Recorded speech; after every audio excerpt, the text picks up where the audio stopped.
everyone. It's 7:30. I'd like to call the meeting to order of the Zoning Board of Appeals of the Grange. Do we have a roll call to establish quorum, please? Peterson. Edwards. Present. Hennessy. Binder. Present. Tusing. Present. Kirpin. Present. Pappas. Present. We have a quorum. Thank you very much, Becky. I'd like to request approval of the minutes of the last meeting. Is there a motion to approve?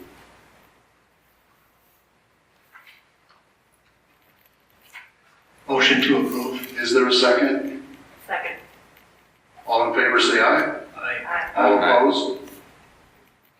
Minutes are approved. At this point, I'd like to swear in anyone in the audience who wishes to speak tonight once we start the session. Why don't we'll do both cases right now just so we swear everyone in at the same time. So please stand where you are, raise your right hand. You swear to tell the truth, the whole truth, and nothing but the truth, so help you God. I do. Thank you. Please be seated. The business at hand tonight is Zoning Board Case 630, variation from Section 3-11G5 subsection B and 3-110G5 subsection Q. Specified structures and uses and required yards in the zoning code within the R4 single-family residential district. And Robert, how do you pronounce your last name? Tao. Tao. Thank you very much. You're welcome. We didn't know that the last time, and we apologize. It's okay. Within the R4 single-family residential district, Robert Keith Tao, 1501 West 41st Street. Is there a motion to open the case? Thank you, Commissioner. Is there a second? Second. Who's it? Clyde? Thank you, Mr. Edwards. All in favor, say aye. Aye. All opposed? The motion carries. The case is now open. At this point, we'd like to request staff to make a presentation on this particular case. Thank you. So I'm just going to give a brief overview of some of the changes from the application that the board saw back in June. And then the applicant and his representation is here to answer any other questions that you have. Tonight, Mr. Tao, owner of the property at 1501 West 41st Street, has applied for a variation for a patio that had been constructed in the required front yard and trellises within constructing the required front yard. The patio was constructed more than 7 feet into the required front yard, and the trellises had been constructed with lengths that exceeded 6 feet. So this was the application that Mr. Tao had presented back in June. It's also in your packet as well. The original application had been reviewed by this board, like I said, back on June 18th. It was then placed on the agenda for the village board to review and make a final decision, and that occurred on August 24th. At that meeting, the village board was asked by the applicant to remand his application back to this board to allow him to present a revised application. So the applicant has revised his request for both the patio and for the trellis.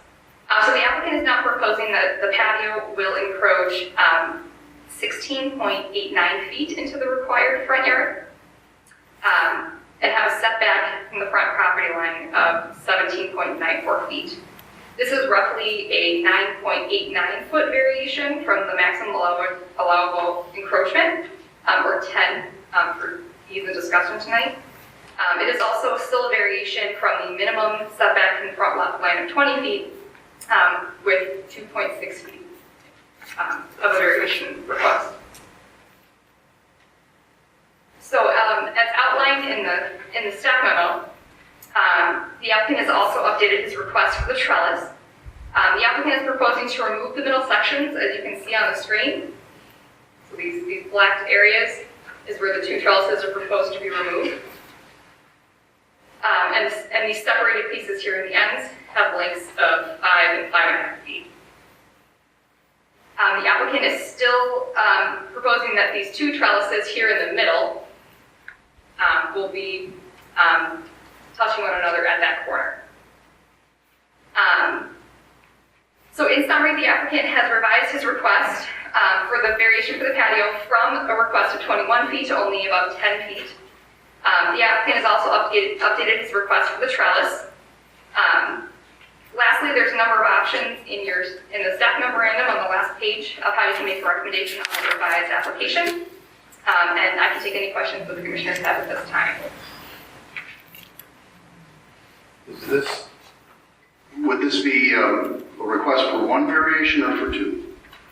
So it is the applicant's interpretation that the two trellises here at the corner, even though they are touching because they are two separate pieces, that they would not exceed the 6 feet. However, how the code is written and staff's interpretation of that writing is that no horizontal element can exceed 6 feet, which would mean this would still need a variation in our interpretation. But the applicant has indicated that it's not his interpretation of the code.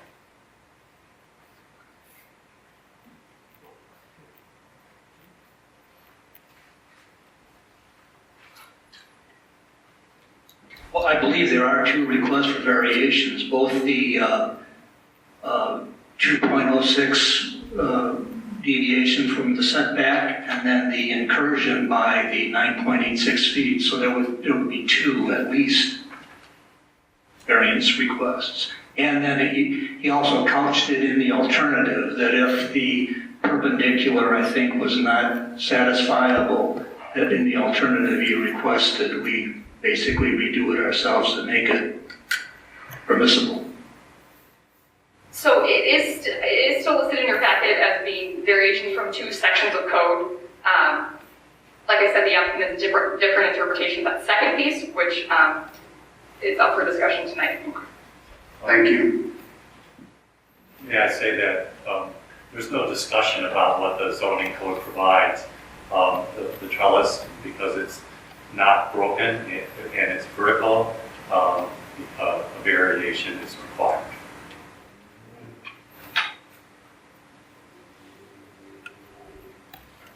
Any other questions for staff at this point? Okay. Mr. Tao, would you please care to make your case? Hi, Phil Fornaro, attorney for Keith Tao. Can you hear me okay? Okay, perfect. So first, I want to explain to you, I agree. If the interpretation by council and staff is that that corner piece is not compliant with your code, we have this Commissioner Kirkman, right? Has indicated, yes, then we request in our application, the alternative that variation be granted. So under two sections of the code, we're asking for variations. Technically, you're right, there are three. Okay, so this is what Commissioner Kirkman said. So before I get started, I just want to thank your staff, Charity and Heather. My schedule was pretty aggressive the last 2-3 weeks outside of this particular case. Has pretty significant cases going on. Charity was working on her weekend to accommodate this, so I just want to publicly thank her and Heather for putting this together. So to be proud that they're working on your interest. So thank you. All right, so Heather, how do I switch off the visual? So just so you know, I'm not that far behind you. I watched or I listened to the video from the last meeting. Very interesting, and it was Zoom related, and we were going back and forth, but I was able to garner many, many facts associated with what your concerns were. Okay? That's not part of the presentation. Cool. All right, so before I get started, I just want to give some perspective to the visual from Tech and 41st. And what you brought up last time is that there has to be consistency. I think one of the commissioners indicated that all the homes on 41st directly face, 41st face 41st except for the Tao residence. The Tao residence is very, very consistent with the layout and the front yard and everything else as you head up and down Peck, okay? So it's more in line with consistency, in our opinion, consistency with Peck. So if you look at this, let me see if I can maneuver.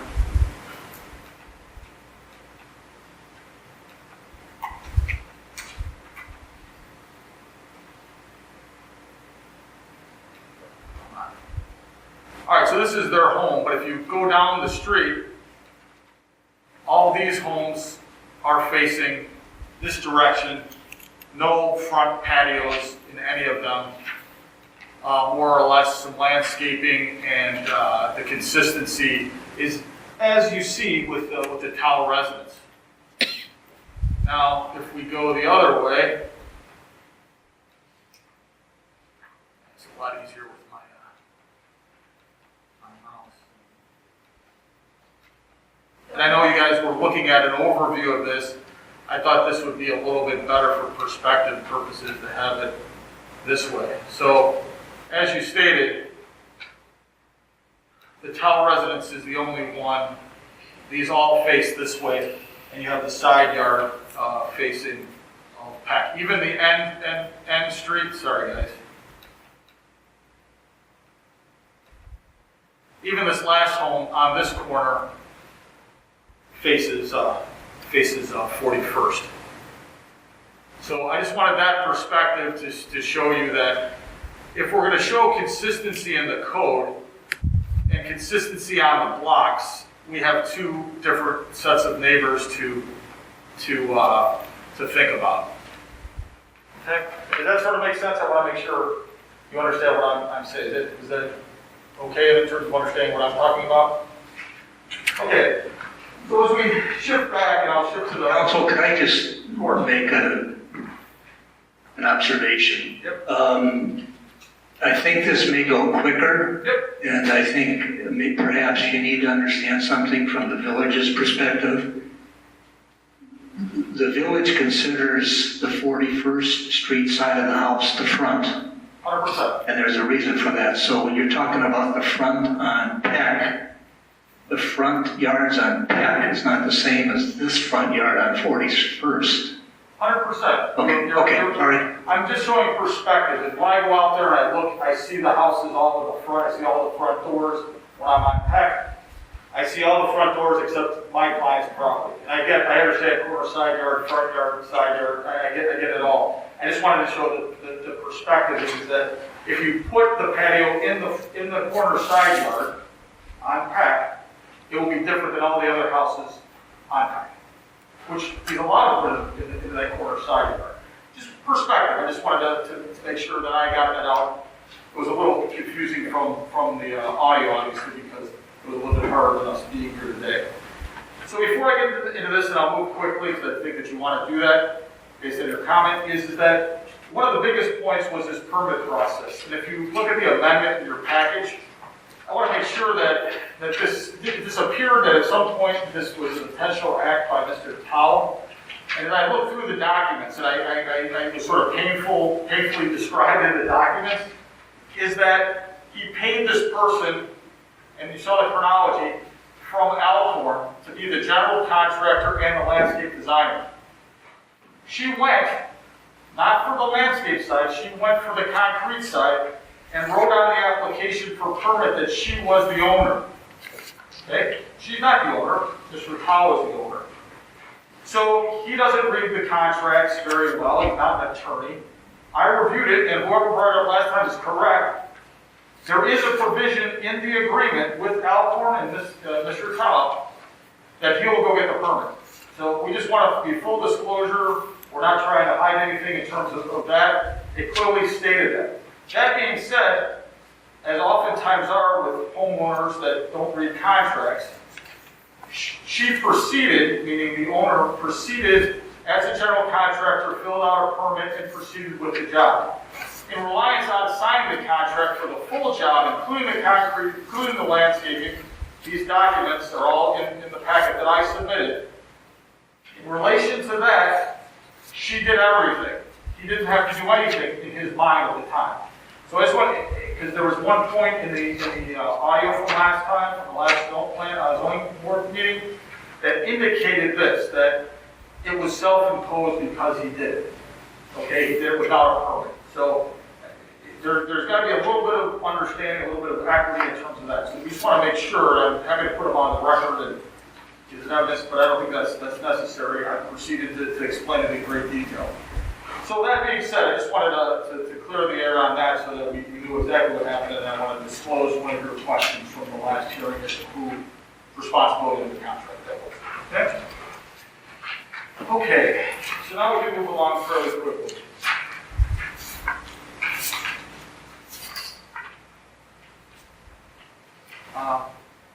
Do I have to just hit something to pop back up? So you have the mouse there. Yep. Here's Google or PowerPoint, right? Yeah.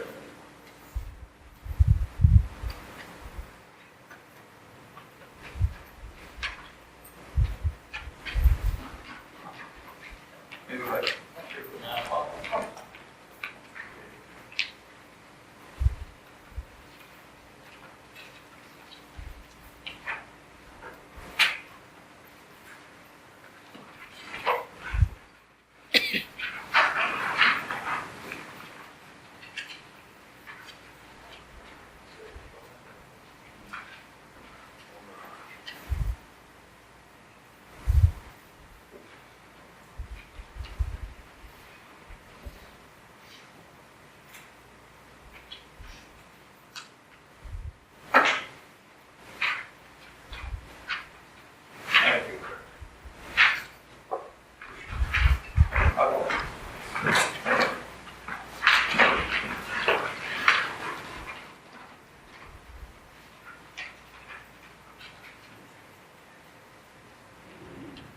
I think this is yours. That's yours. That's your correct. Are you looking for the packet? yeah. Okay. Oh, sorry.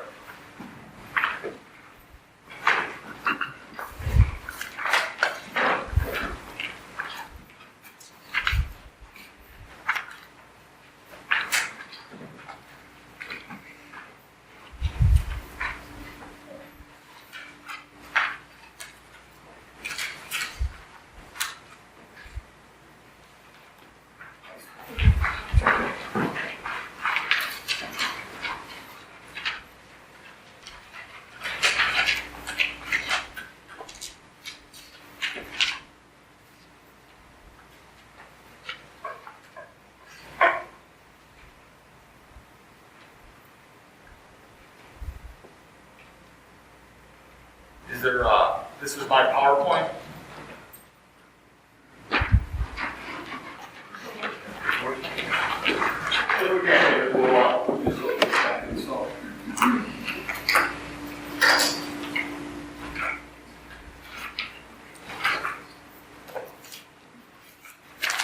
It just takes a little while to come in.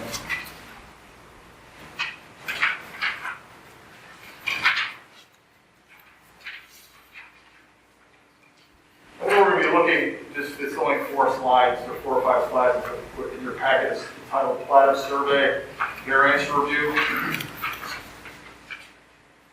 It starts with after pictures.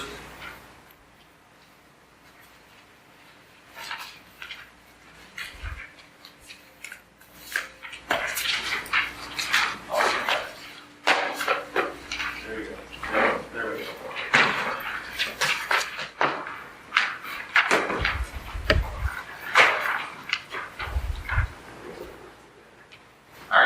This is what the design looks like now. Obviously, this is in play.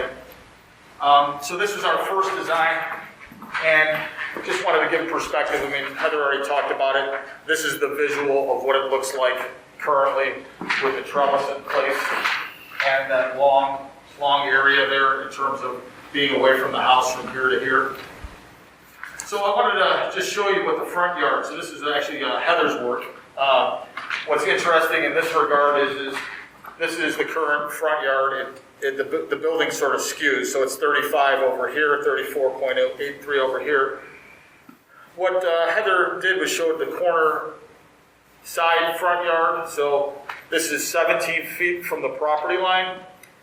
And then according to this, the patio would have to be 20 feet here. So we want to show you the drawing. So that's the perspective. If we put the patio in the corner side yard on Peck,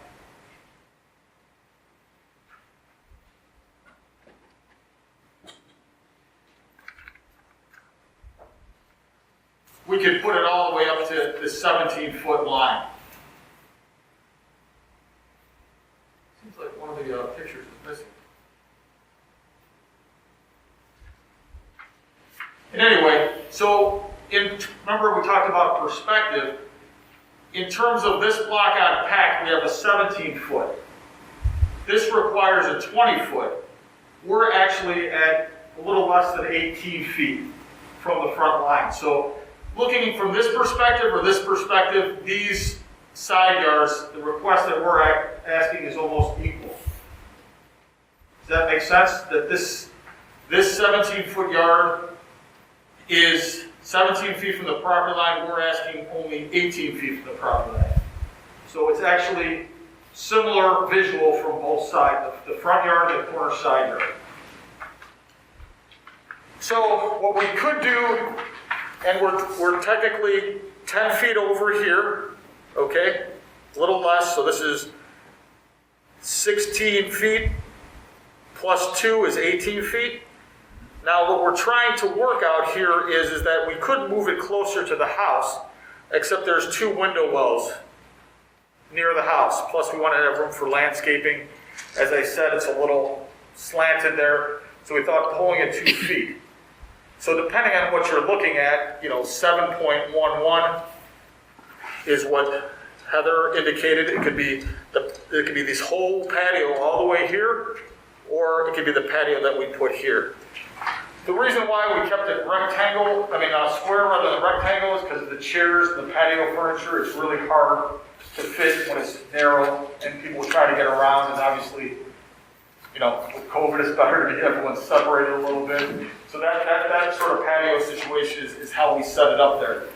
So technically, it is moving far closer to the house, and that was one of the main concerns, at least from the audio that I heard. The concern was that it was too far from the house.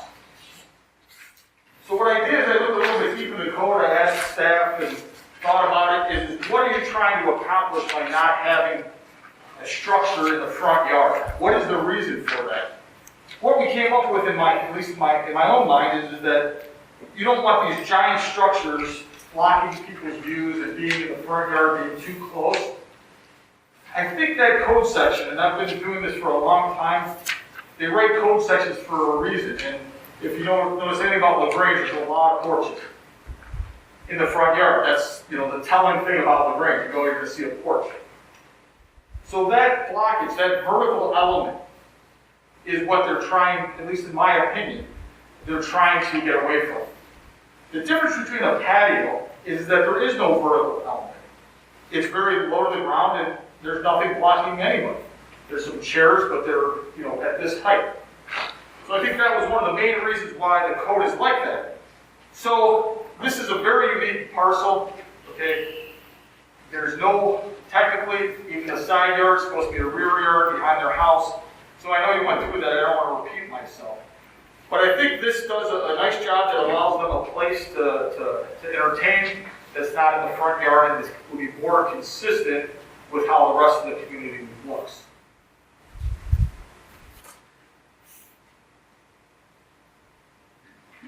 And if you'll see in my supplement, I sort of go through the elements for your ease. So we pulled some from the original document and the other one from the elements. So as it relates to the trellis, the aesthetics of the trellis, now that we've separated it, it's more of an aesthetic feature now. It's not really anything, and I understand why you don't want to have a trellis. Again, based on the interpretation, why don't you want to have a trellis that's connected for longer than 6 feet? Because Grange has made a decision not to put fences in front yards, which is fine. That's the code. That's what it should be. So to eliminate the two sections of the trellis, we've eliminated that feel of a fence. The corner, it just kind of fits into the aesthetics and sort of captures and finalizes that particular area of the yard. So that's why they wanted to keep that together. I mean, I guess the alternative is to touch a foot, on either side, but, it's a corner. It just completes itself. So I can go through the elements, or I can, I'd like to, whatever documents are provided, I'd like to submit them into evidence and be part of the record moving forward. I'm happy to go through elements, but I know that was an exhaustive timing for you last time. Maybe if I do it and then you have to do it again, I don't want to do that to you either. So,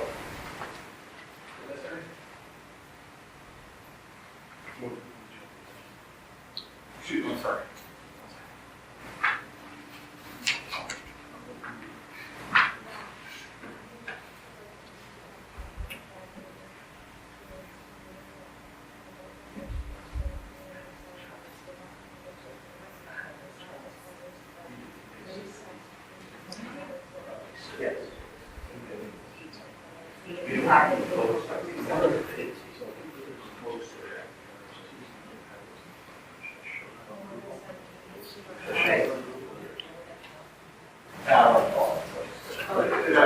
Obviously, there's other houses in Grange that have fences and these types of structures, but don't want to get involved in that at this point in time.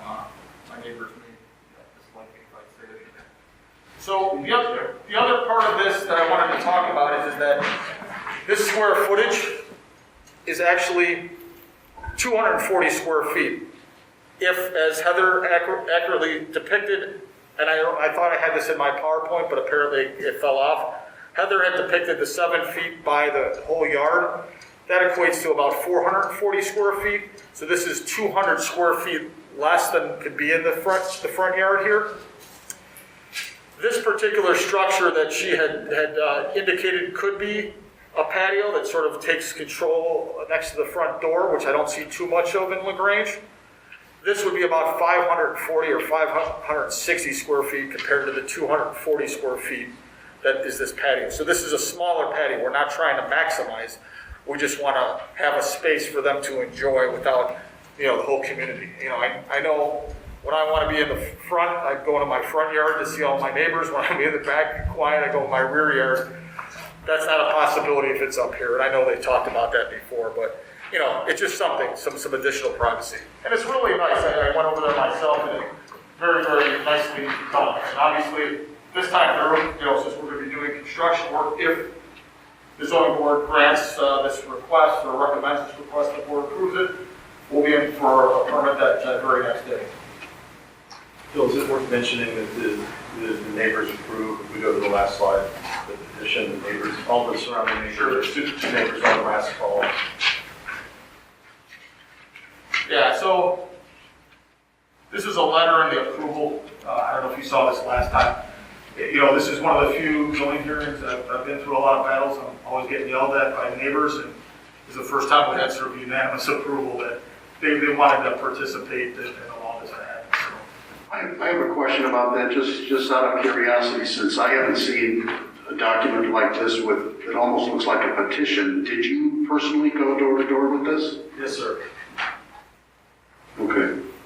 And we can sign an affidavit if I know what you're, The concern is that, neighbors might be afraid to offend a new neighbor or something like that and might just say, okay. Got it. We had two of our neighbors speak on the last call. That is true. And there would have been more, but they didn't, it was they speak the way that it was. I understand. Just a note to staff, it'd be great if people send in signed, they don't even have to be notarized, but if they can sign something and send in a document or even an email directly, for me personally, would be more credible than this. This is a little bit concerning, but that's just a comment, that's all. No, that makes sense. Yeah, I get it. That's actually a good system for the future for me. Gives credibility to it. Yeah. Generally, that's all I have. Other than any questions that you might have. Hopefully, I clarified any of the points of concern from the last, or at least my attempt to address those things. let me know, and I'm happy to expand on anything else that you have. The details obviously are in the packet that we received. The previous patio was poured concrete, or was it pavers? Pavers, okay, and you're proposing to do the same thing here, just, We're just going to repurpose those pavers and move it closer. okay. Yes. So you mentioned there were window wells. How close will the new patio come to the window wells? 1 foot. So from the edge of the window well, so the patio will not be touching the... Is there some sort of a covering on the window well? Yes, ma'am. Window wells are covered as 12 inches in diameter. Mhm. The patio, we're suggesting to be 1 foot from the covered window wells. Okay, and what's going to be in that little strip, just grass between patio and the window well? Probably mulch, grass, plantings. But we haven't gotten that far to design that element of it yet. We're trying to get the patio moved closer to the home. Uh-huh. I'm just curious why you left that 1 foot space Just for safety. between the window well and the patio. And so that's my one question. Two, the pavers, how much higher than the window well covering will they be? They'll be almost equal to, So almost almost parallel. Yes, same ma'am. level Yes, ma'am. as the covering? Mhm. I can move it a foot closer if you guys think that would be helpful. I moved it out a foot for safety reasons and just to give folks room to move around and not be close to the window, not to step on it, although they're covered. You still want to be cautious. So, but we could always move it What kind of a covering do you have on the window well? they're plastic, they're not the thin plastic, Plastic? they're the hard, very hard, Can you stand on them? oh yes ma'am, You can, oh yes ma'am, yes ma'am. okay. So they're not like this? They're not flimsy, they're about a 1/4 inch thick plastic that covers the window well completely. So they're not like an open steel grate? No ma'am, it's plastic. Oh, it's just the other piece of that window opens out, is it out or? It just slides. Oh, it's like, never mind, never mind.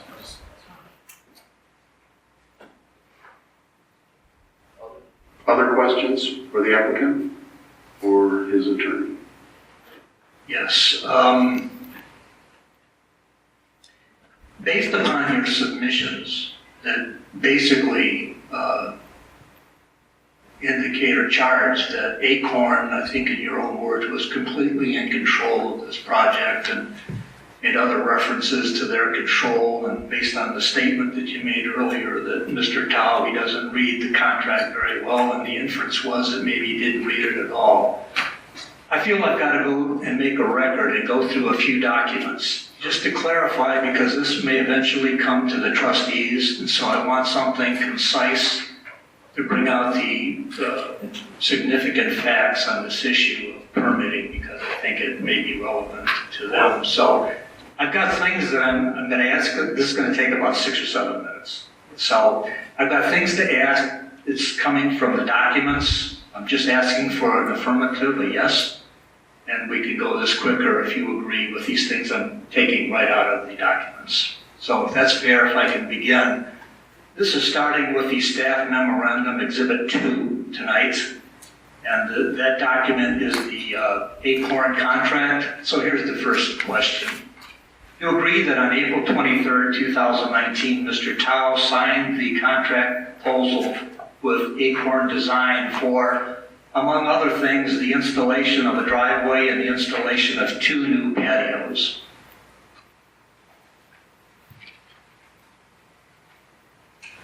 I'm just gonna get, the question will come quickly, I want to show them what documents we're looking at. Oh, they're all your documents. Yeah, you said exhibit 2 to the staff, I'm sorry, exhibit 2 to my, I'm sorry. It's the Exhibit 2 to the staff memorandum. You have the staff memorandum? And if you don't, it's the Acorn proposal. Yep, we have it, so we're looking at a document that's dated April 23rd, 2019. Okay, do I need to repeat the question? Please.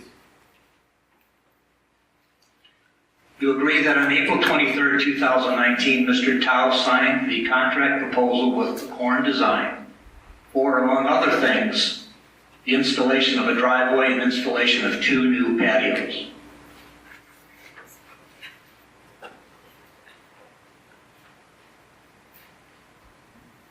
Yeah. Yes. Okay. Farther down on that page to the left, there's acceptance conditions. This is the question. You agree that as part of the acceptance of the Acorn proposal, Mr. Tao agreed to conditions outlined in the proposal. Yes. Next page is the terms and conditions of that contract. Here's the question. You agree that at the top of that page there are terms and conditions listed. Yes. And the first one, you agree that the Acorn proposal that Mr. Tao signed included the section permits farther down on that page, which required Mr. Tao to obtain all permits, including inter alia or including other things, permit for the driveway and patio. Yes. The next is Exhibit 4 in the village submissions. This is the application for building permit. You have that? Yes. Okay, here's the question. In the application for the building permit for it was for the concrete driveway only, not the patio, correct? You're asking for purposes of what this document says? Yes.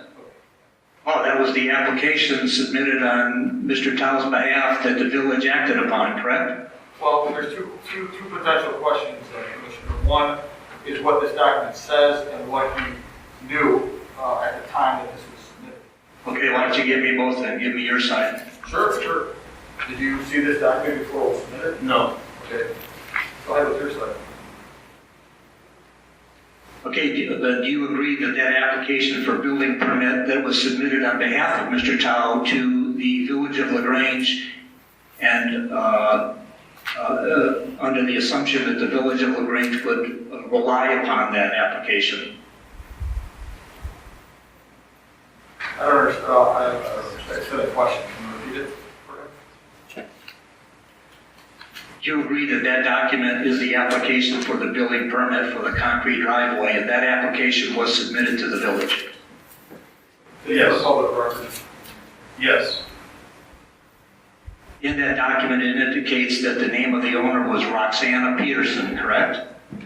Yes. But is it your statement, Mr. Tao, that you do not know why she was listed as the owner? I have no idea. It was signed by Rosario Cucchiaiolo. Do you see that? Yes, sir. Now, apparently, we have information that Ashley Cucchiaiolo is the president of 4C Concrete. But here's my question. You know who Rosario is? No. You know, she's with 4C Concrete. No. The next document is the 4C concrete proposal. You have that? Yes, sir. Do you agree that on April 3rd, 2019, the 4C concrete proposal agreement was entered between 4C and Mr. Tao, who signed the document? No, I didn't sign this. That's not my signature. Your name appears twice. Are either of those signatures? No. Who inserted those names? No idea. Yeah, my signature is on the proposal document that you can find on the Acorn.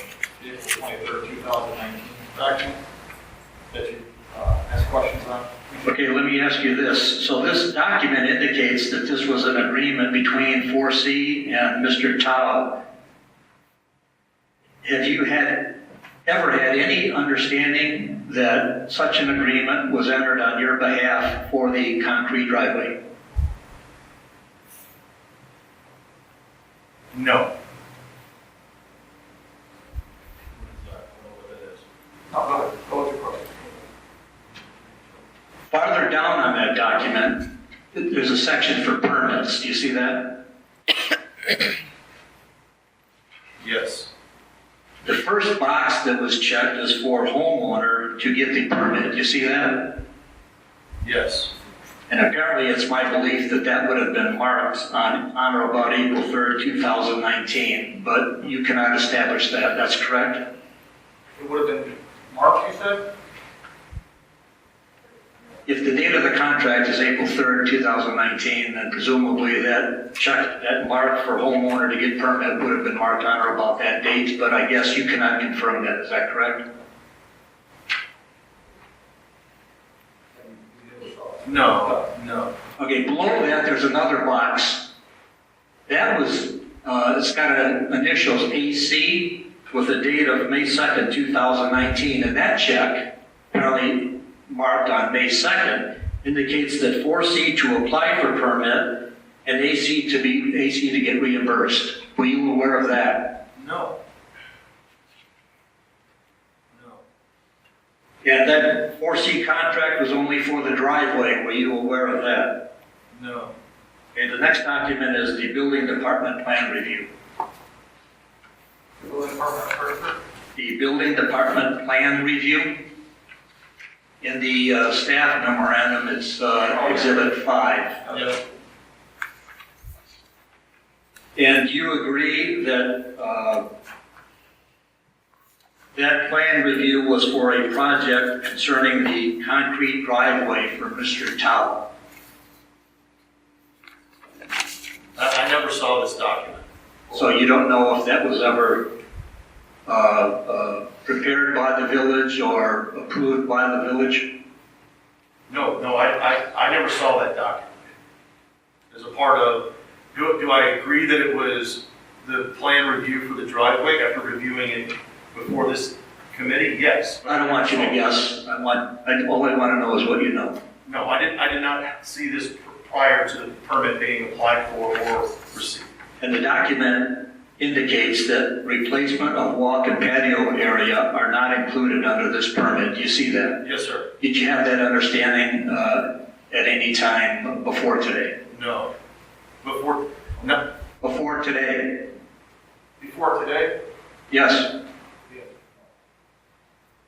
He was aware of this at the time that I explained this to him as part of the application. Okay, so recently. Yeah, when I was involved, I explained these documents to him when we got them as part of the package. So you did not have that understanding at the time? At the time of the project? Yes, sir. Okay, and then finally, the building permit itself, it's attachment 1 to the village staff memo building permit.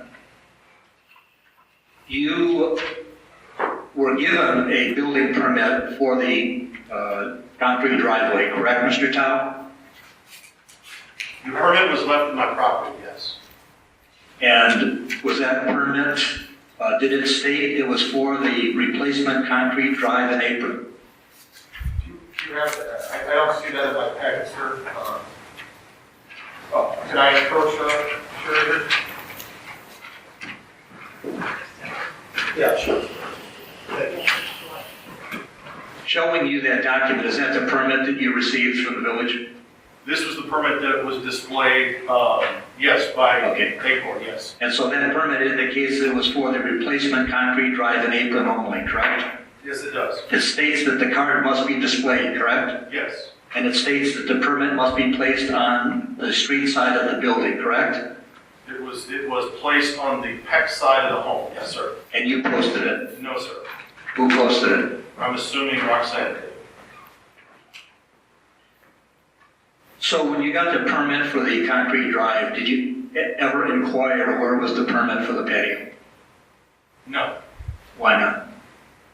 because I assumed that she got the permit. She had told me verbally that she had the permits, she had the relationships with the village, and that everything was within code and within not only zoning code, but engineering code. That she had the permits, she had the relationships with the village. That's what I trusted. She had a permit that was stuck up in my shutters.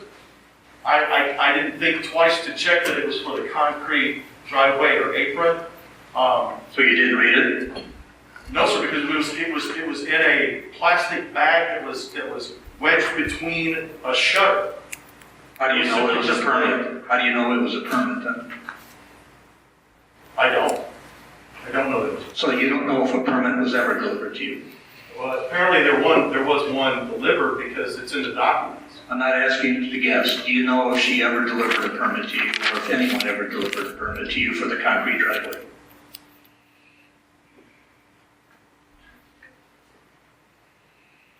Yes, there was a permit delivered.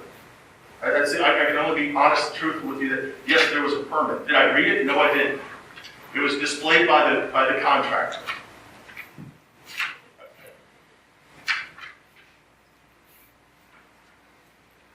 Thank you. Further questions for the applicant?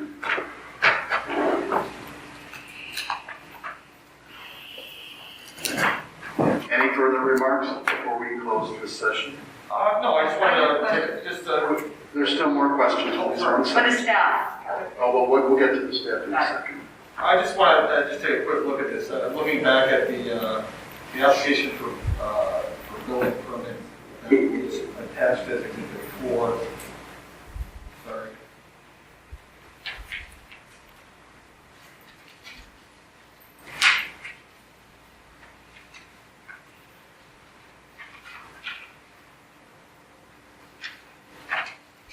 Actually, I got to ask a couple of questions. Yep. All right, so Exhibit 2 is the Acorn Design Group, and it does indicate that you signed off on that Acorn was going to act on your behalf and take care of all things, including the installation of new patios. And that's the one you signed with your correct signature, is that correct? That's correct. That is your signature on the exhibit? Yes. And did you read the second page of the contract that indicated that you were responsible for getting the permits? It wasn't a second page. It was actually on the back in very light print. It was double-sided, just like that. And I did not read that. No. Did people from Acorn ever indicate that you should go to the village to get a permit? No. And on the April 3rd, 2019 contract with 4C Concrete Construction, there's something crossed out here that said name of Roxana Peterson. Yep. Do you see that? Yes. And then it indicates someone wrote in Keith Tao, Yes. and then there's a date and 5/2/19. Do you see that? Yes. Did you do that? No. There's an AC below. Are your initials AC? No. Similar signatures at the bottom here, next to who's responsible for the permit. Right. It's not. AC. Okay. All right. That's all. I have a question for the applicant. Have you ever, I have to ask this question, so if you recognize that the front yard is a front yard, have you ever explored another alternative such as a front porch? In lieu of patio, in lieu of having trellises, have you ever, just out of curiosity? We explored it through a number of design elements. This was a year-long process with landscape architects, and we didn't feel it was consistent with the other homes on Peck. It would stick out too far, and we felt like the side yard felt more, or the front yard felt more like a backyard. This just doesn't sound like a designer to me. Like the designer should have understood the code and understood the zoning code and would have put forth options that fit within it. And I would think a porch would have been one of those. Did that never happen? No, sir. Did they ignore the code or just say, oh, this is not convenient that your front yard is where it is? I don't understand that. Maybe you could describe how the design process unfolded. Like I said, I engaged with Acorn. There's renderings that are in the proposal, and she assured me that they were within code, that they were within the zoning codes as well as the engineering codes, and she offered up a number of different options. Yeah. extending the front porch was not one of them. But using that front yard and sort of privatizing it and making it the backyard, since I don't have a place to put a backyard, seemed to be the most logical Right, place to put it. but not permitted, that's the problem. And we didn't know that, I didn't know that until December of last year when the village showed up and told me that it was not in code. I had no idea. It's unfortunate, but you're still the owner of the property, so ultimately you're responsible. That's why we're here today and back in June, I understand. I feel bad about this one because in a way, the whole crux of this issue is where the front door is located. Okay, the front door is what started this whole mess. But the front door is where it should have been. You would have naturally, designed accordingly. That's not the case. But if we approve something that goes into the front, I guess this is probably later for discussion. I should refrain from this saying what I'm about to say. I just worry that if we allow something like this, we're just propagating the problem, which is started by this front door. Okay? The front yard is still going to be the front yard. Legally, right? So that's the heart of the matter here. So I guess in response, this is the uniqueness of this property, right? The front door is not in the front yard. Right. So that's part of the reason we're asking for the variance. Yeah. According to staff analysis and my concurrence with staff, is that a patio is allowed in that front yard of up to 7.11 feet, right? We come out an additional 10 feet, or a little less than 10 feet. Technically, if you put it against the house, but we don't think it's appropriate, it would be, down even lower. A patio is vertical, as I said before, this is horizontal. The neighbors won't even see a patio from where they're standing. So that's why we're asking for the variance, is because it's a strange situation. I think the challenge, though, is it's not just the patios, you're also proposing vertical structures, and you have lights and all sorts of things go into those structures, right? Well, the lighting, I don't think, is determined to be required, so. Right, I'm just acknowledging what's actually out there. It's not just a flat patio, it's not true. But even the trellises of required height, it's within the height of. It's in the front yard. But it's allowed. It's allowed. Yeah. It's just the one stuff in the corner, right? So that's the only thing But it's allowed. Right. That's right.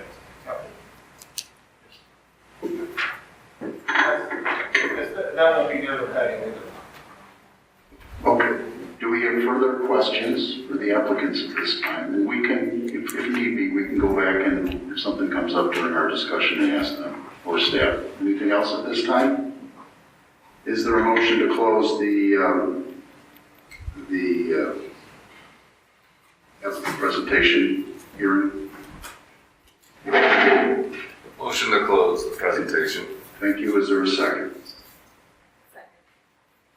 All in favor, say aye. Aye. Aye. Aye. All opposed? Okay, so now is the time for the, thank you, you may be seated. Now is the time for the zoning board to discuss this, and we've seen this before, but I think we do have a new member present with us today, and this was, some time ago, so I think we should take a run through the standards for approving a variance. And I think most of this is coming back to those of us that were here, so we don't need to belabor the points, but I would like to, if you have some thoughts on any of these, I would like for you to just offer them concisely and quickly, please.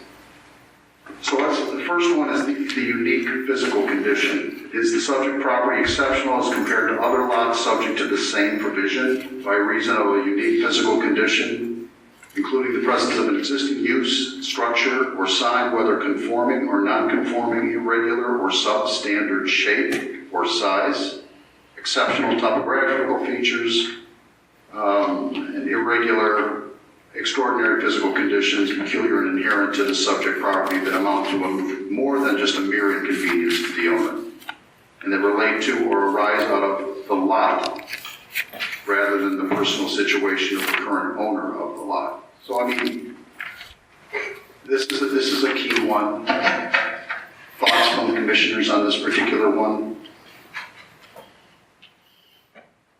Well, I do think there's that front door where it faces, it does create some uniqueness there.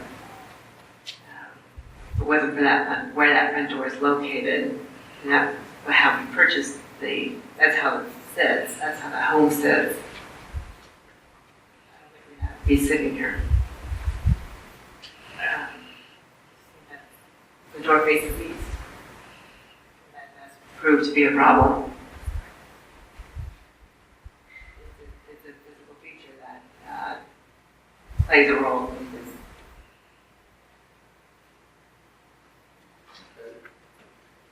Mr. Chairman, I don't think this property is unique at all. And I get back to the original submission by the village. The village offered 3 alternatives, reasonable alternatives to Mr. Tao, that weren't considered back then in June, and they're not being considered now. And the 3 alternatives, the village offered that to be consistent and within code, you could have a front yard patio, the same 240 square feet, but it would have to be 7.11 feet by 35 feet, and the same front yard area.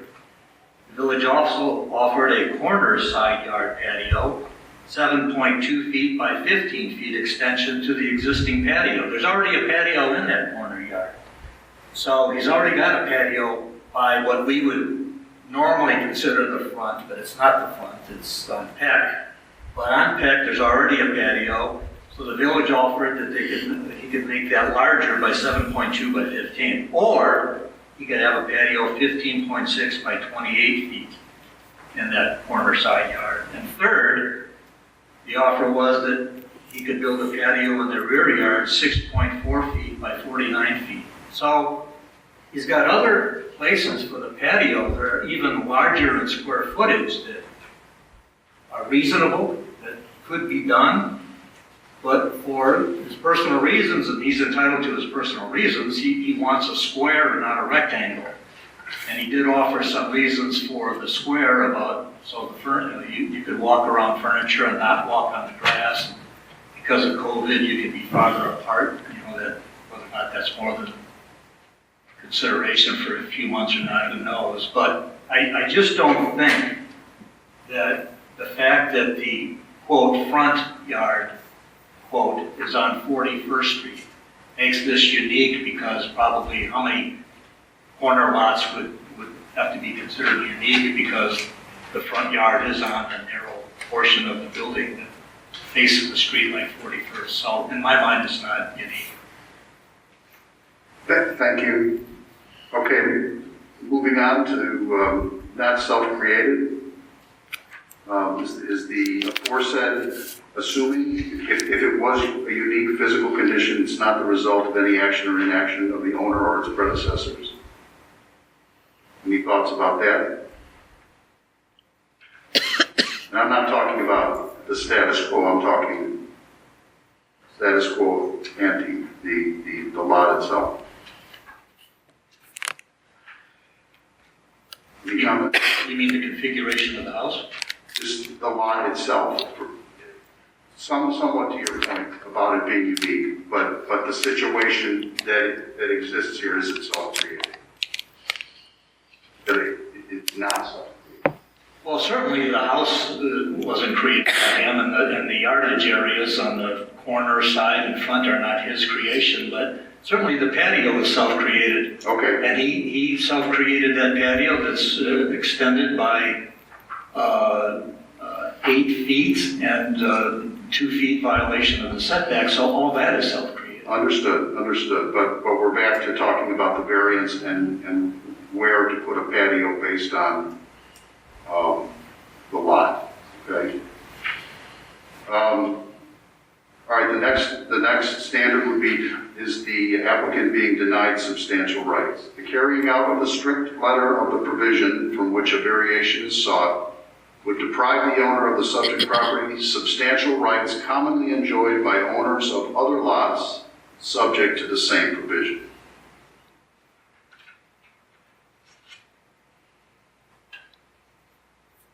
Thoughts from the commissioners on that? I have the same response. Thank you. He's already got one patio in the corner lot, and he's got 3 different other areas where he could be provided patios. Thank you. Any other comments from commissioners on that? The next standard is not merely special privilege. The alleged hardship or difficulty that the applicant is speaking to is not merely the inability by the owner to enjoy some special privilege or additional right not available to owners or occupants of other lots subject to the same provision, nor merely an inability to make more money from the use of the property, etc. Is there an issue of the owner seeking a special privilege here that others don't have? Or that others, is the alleged hardship not merely the inability to enjoy a special privilege?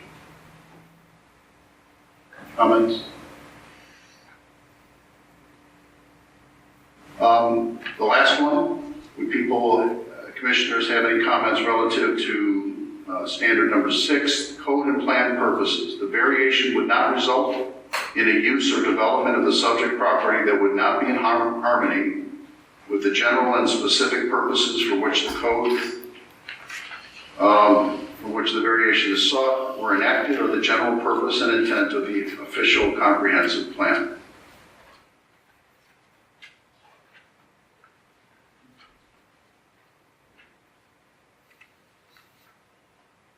So would this request for variation be in conflict with the code and plan purposes? And some of the purposes listed in the zoning code would be the need to protect the taxable value of land and buildings. Another goal is to provide high quality housing options for village residents. Additionally, the purpose of single-family residential district is to perpetuate the existing high-quality residential character of the village by preserving established neighborhoods while encouraging beneficial new development consistent with the overall character of the existing village.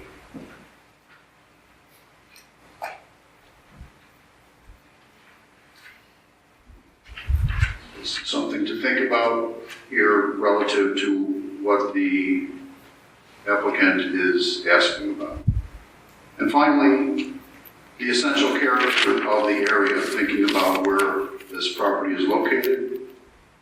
The standard would be that the variation would not result in a use or development of the subject property that would be materially detrimental to the public welfare or materially injurious to the enjoyment, use, development, or value of property or improvements permitted in the vicinity. That it would not result in a use that would materially impair an adequate supply of light or air to properties in the vicinity. That would substantially increase congestion in the public streets. Unduly increase the danger of flood or fire, tax public utilities, or endanger public health or safety. Would this request and the proposed patio do that? Comments? Hearing none. Mr. Chairman? Yes. One other, about no other remedy. Yes.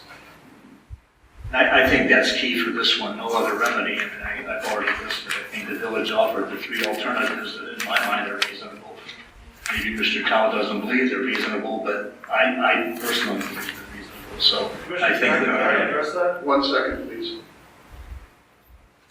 Okay, and that is one of the standards relative to no other remedy. So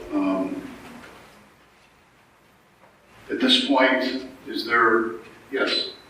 Just one more, back on the uniqueness, before we, just to put on record, I think we continue to talk about corner lots and struggle with them being unique or not unique. So I think there's unique challenges, so I just want to put that on record, that there are people that think they are unique. instances, there's no sidewalks on this block, which is unique to me for the village as well, so. Thank you, and I think it's worth pointing out that a considerable amount of copy in the zoning code relates to corner lots. There's definitely something different about corner lots than normal lots, and that's why there's a lot of verbiage that speaks to that. The one thing that I wanted to mention in terms of, precedent and what's been done in the past, the past informs us, but doesn't bind us. We don't make our decisions based on precedent. We believe that every case that comes before us is unique in some way. It's unique that we see. So if it was merely precedent, it would be like a normal legal case, but we're citizen commissioners and we look at the thing holistically and try and reach a decision that's best for all. Are we talking trellis at the same time, or is this? Now would be a good time to speak to that issue as well. I have a question for the staff. Is there any verbiage about corner conditions in that situation, or would just assume corner or straight, it's the same condition?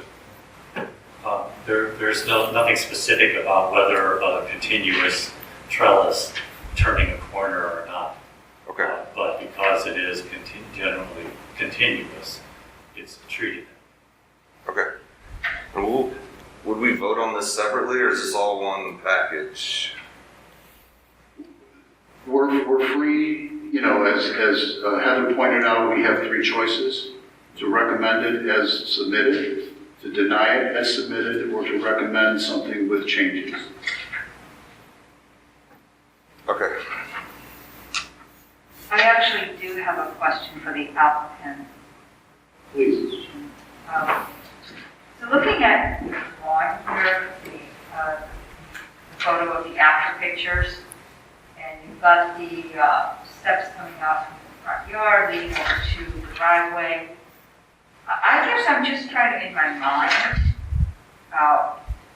determine why you would choose to put what's a really nice patio on that side. You have to walk over an entire grassy area here, right, to go around the side of your house.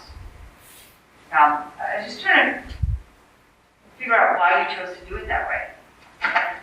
Because the lot doesn't allow for a backyard, we wanted that to be our family space, separate from the front yard. Even the original design had stepping stones that went from the front porch to the side yard. We cut it out because they under budgeted on the blue stone, so that stepping stone to get back there doesn't exist. But the concept was to put the patio back there so that it could be private family space, similar to a backyard, a deck, something that others would have the luxury to enjoy, but we don't. Okay. So other than the patio, what are the uses that you're going to have for that space? You're just going to sort of use it like the backyard? Yes, ma'am, that's exactly what we use. Table, whatever. It's the same use as we use if someone had the backyard. We use it for outdoor dining, we have it for entertaining, just for family time. The front yard space is public domain, and we wanted to try to privatize that side yard for our family time. The side yard being the front yard. Second. Yes, sir. Yeah. Can we call it the front yard? We all agree it's the front yard. Okay. Front yard. Can I, Mr. Commissioner, could I address the other options that Mr. Kirpin? Please, briefly. Okay. If you look at it's the staff memorandum, I believe it's attachment 2, page 7. There's a lot of documents, I know, and I apologize. And I think I must have lost it. Here it is. Those are the 3 recommended spots. Were you guys able to find that, page 7, the staff memorandum? It's attachment 2. page 7. Looks something like this.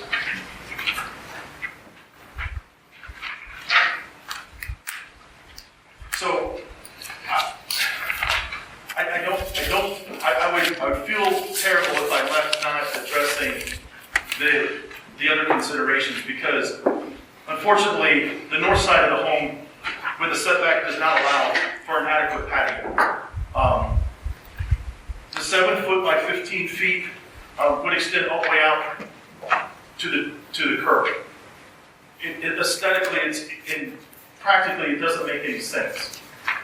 Since our zoning board meeting in June, I've had a number of appraisers come by my home and give me appraisals on curb appeal and value if I were to move the patio to the front yard.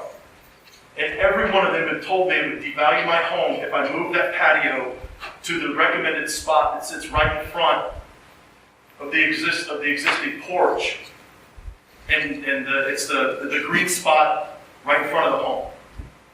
Since I've made these improvements, my home has appreciated $200,000. If I were to move this patio to the recommended spot on this page, my home would go back in value. So it's not about my money. It's about, I'm trying to do what's right for the village, for the community. These considerations have been factored. I've gone through an exhaustive review with landscapers, appraisers, neighbors, do everything that I can to be prepared and to position this the best way that I feel for my family, but also for the village. So, Mr. Kirkman, I just wanted to address that. The suggestions, I don't want you to think that those weren't considered, because they have been. They have been considered very thoroughly. Thank you. Thank you, Mr. Tao. Further discussion from the commissioners?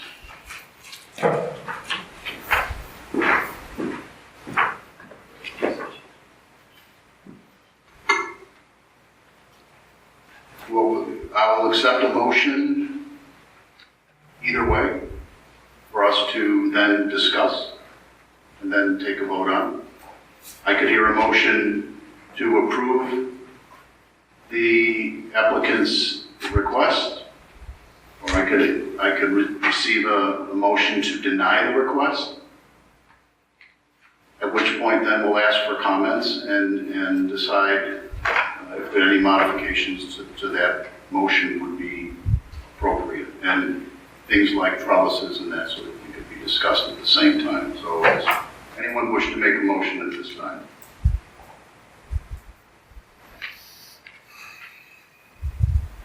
Mr. Chairman, I'll move that the request for variance be denied. There's been a motion made to deny the request. Is there a second?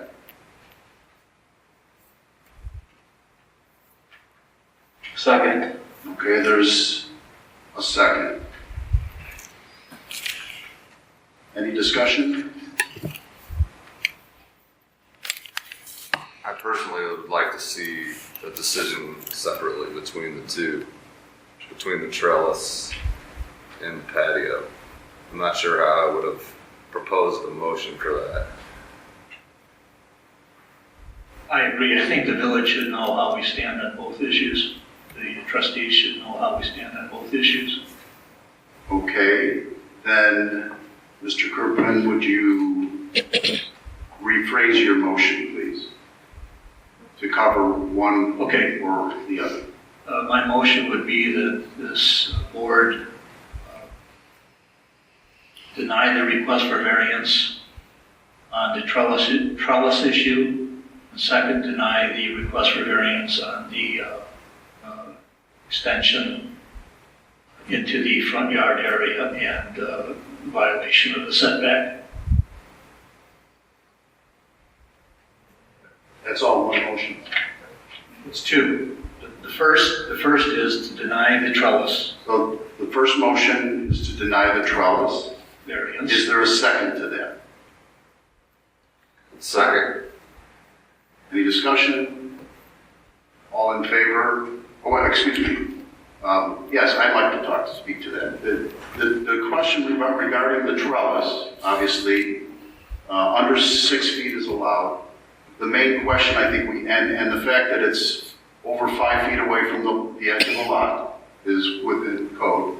So the question then becomes just the corner, okay? It doesn't look like it's contiguous on there. It does look like it's a 90-degree angle. I scoured the code to see if there was anything about, contiguous trellises or other structures in the yard, and it's just not there. So, I guess theoretically, if you wanted to thread the needle here, if you put that corner, a foot apart or something like that, technically it's not contiguous anymore. Theoretically, it would be permitted, but. I have a question. So on the trellis, we are voting on the new version, correct? Where he's taking out those sections? Yes, exactly as you see there. Got it. Thank you. Yep. Any other comments about the trellis? Mr. Chairman, I see two problems with the trellis design. Number one, the perpendicular trellis. The village is combining that into 5 and 5.5 feet, so 10.5 feet. And so it's 4.5 feet over the maximum 6, so that's one violation in my mind. But to me, there's another violation, and that's the trellises going in the same direction, although there is a gap between the two. The code states that the maximum length is to be 6 feet. Now, the code is vague and ambiguous. And I brought this up after the last hearing to the village. And I think the village needs to address this because I think the village needs to be clearer on that provision that if the 6 feet maximum is total of 6 feet, trellis in one direction, it should so state. You should not be able to subvert the section of the code by taking a 1/8 inch gap and have a 6-foot trellis and 1/8 inch gap, another 6-foot trellis, another 1/8 inch gap, and another trellis.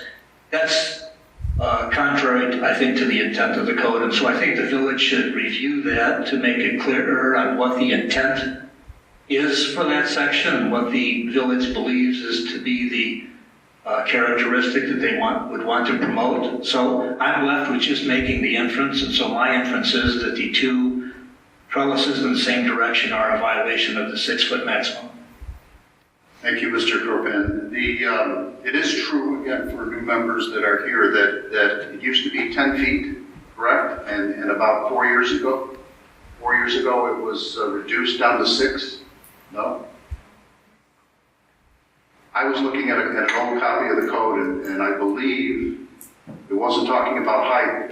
It was either unlimited, but the addition of the change to 6 feet happened within the last 8 years or so.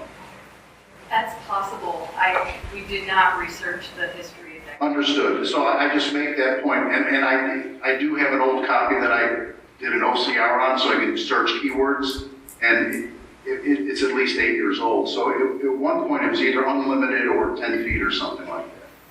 And it was specifically changed to 6 feet, to your point, for a reason. Now, you're right, it does not speak to how many you can have, right? So we're left with that ambiguity, and I agree with the Commissioner that it should be something that the Planning Commission can maybe take a look at and speak to. Because who knows, for all we know, someone might have said, it can't be contiguous, but you could have a few of them in a long yard. But how many is a few? And by the way, does an 1/8 of an inch cut it? This looks like doesn't look like you're talking about an 1/8 of an inch here, probably. So, some more clarity on here would certainly help discussions like this. So we're looking at exactly at what we see on the screen there. Any other questions regarding this? There has been a motion and a second. Any other discussion before we vote on yea or nay on the motion, which was to deny this? I just want to make sure that we're clear that we're talking about the corner of the two trellises coming together.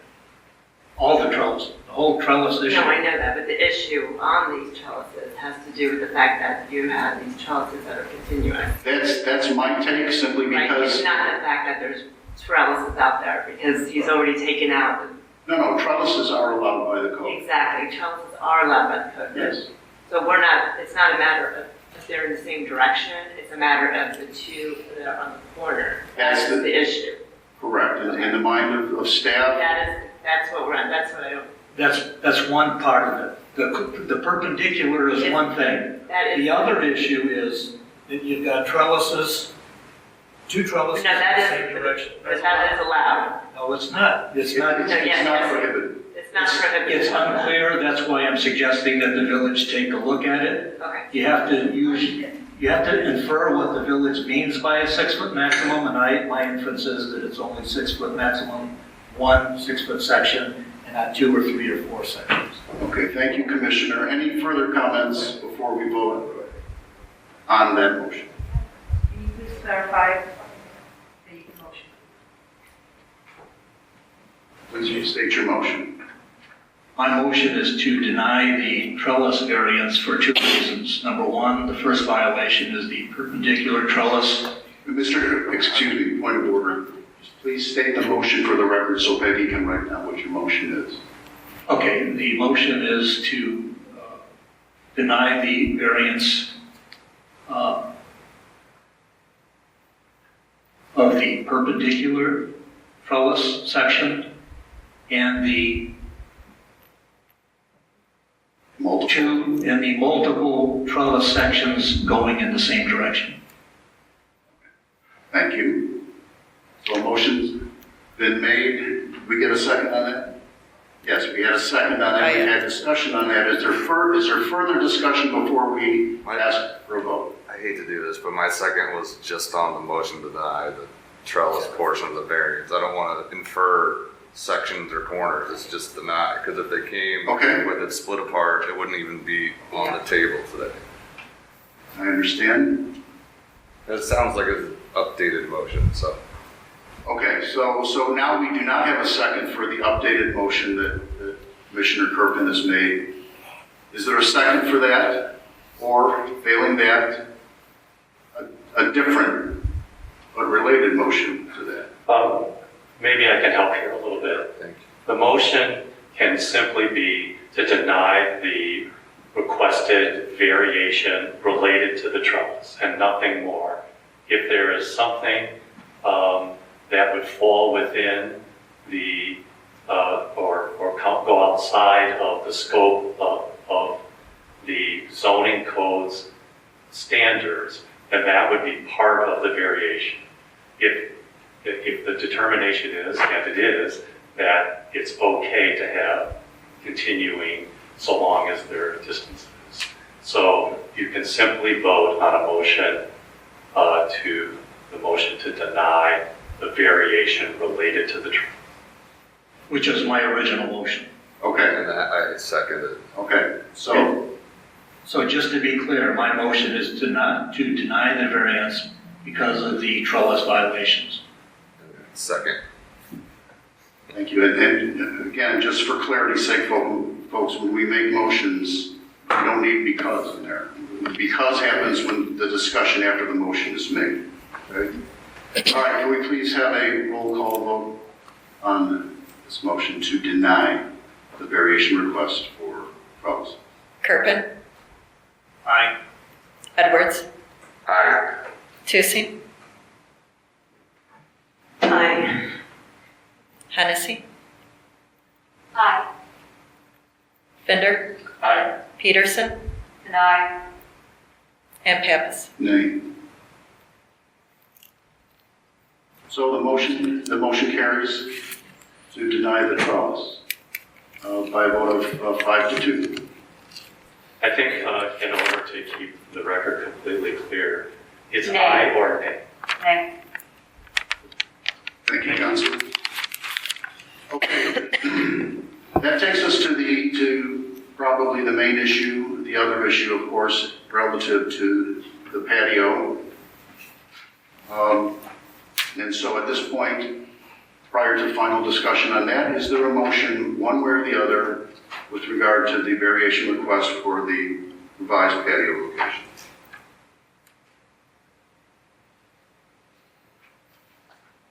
consistent with last meeting, I'll make a motion to approve the variance on the patio variance. So there's a motion to approve the requested variance as presented tonight, the revised variance. Is there a second? Second.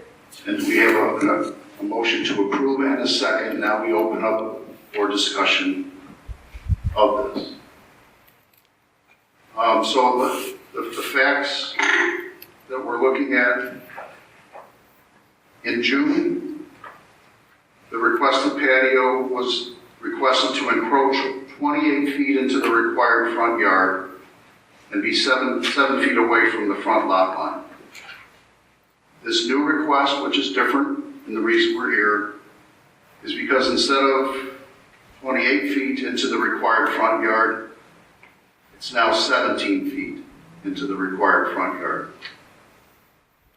And instead of 7 feet setback from the front lot line, 7 feet, it's now almost 18 feet back from the front lot line.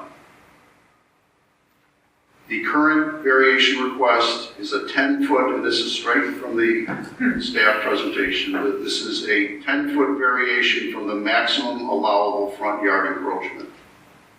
Okay, the maximum encroachment, when you look at the drawing of where the patio can be relative to the house, is 7 feet. And so they're asking here basically for 17 feet.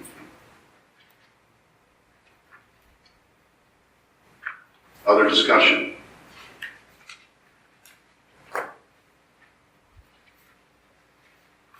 I just don't believe the applicant met his burden of providing evidence to show the uniqueness or the no other remedy and the other issues that have been previously addressed. Thank you. Other comments or thoughts, commissioners?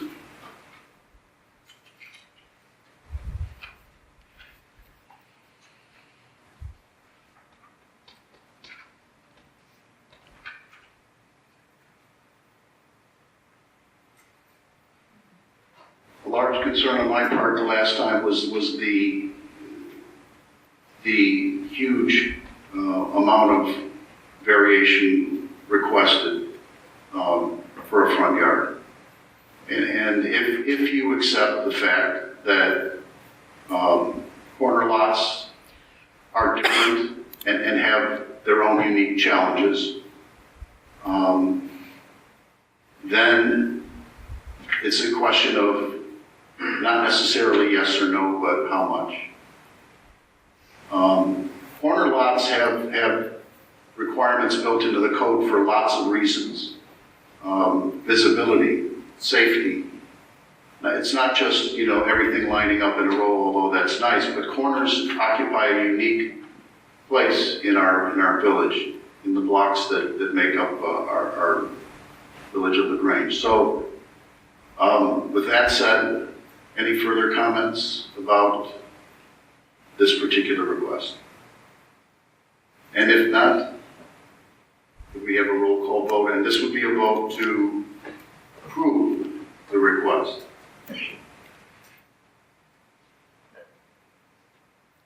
Can I go Please ahead? proceed. Okay. Edwards? Aye. Tusey? Aye. Hennessy? Aye. Kerpen? Nay. Peterson? Aye. Fender? Nay. Pappas? Aye. Motion passed. Thank you very much. Appreciate it. At this point, we have a business to attend to, so thank you very much.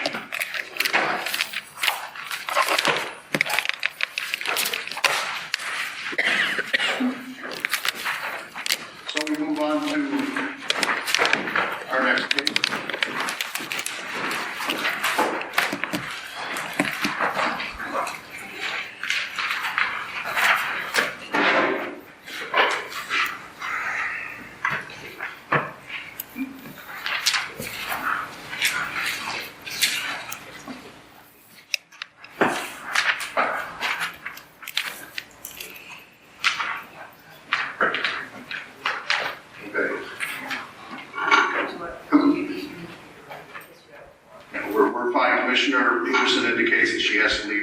personal matters. So you're excused. Thank you very much for your attendance.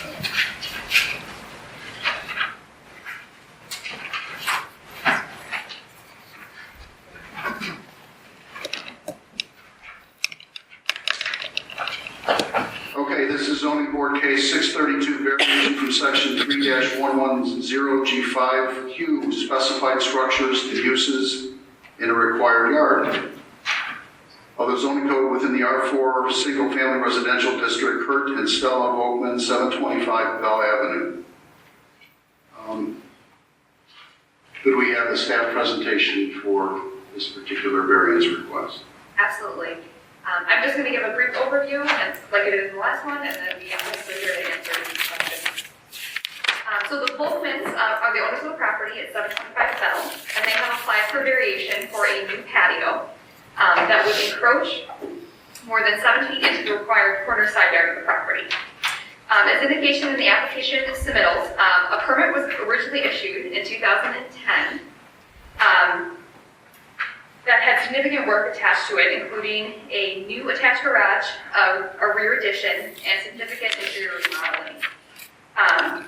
This permit, though, in 2010 was issued to the previous property owner, James Brigham, of Brigham Construction.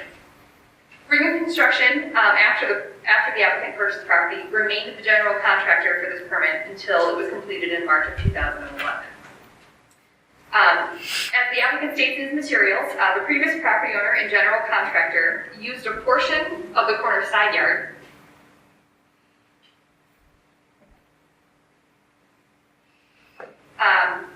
during the construction to store concrete remnants, and then left this construction waste in the area after the job was completed. And the applicants have further indicated in the submittal that this remnants has created a certain condition and has also impacted the slope of the corner side yard that you can see on the screen. Additionally, here's a more close-up the applicant provided of some other concrete remnants that are left on the property. The applicant also indicated in the submittal that there is a secondary challenge on the property, which is an old cistern, which you can see in blue here. That is not filled, and that creates another challenge on the property for this requested patio. So, as we have seen in other cases, single-family districts do allow for patios to encroach into the front and corner side yards up to 7 feet. The applicant in this case is asking for it in the corner side yard.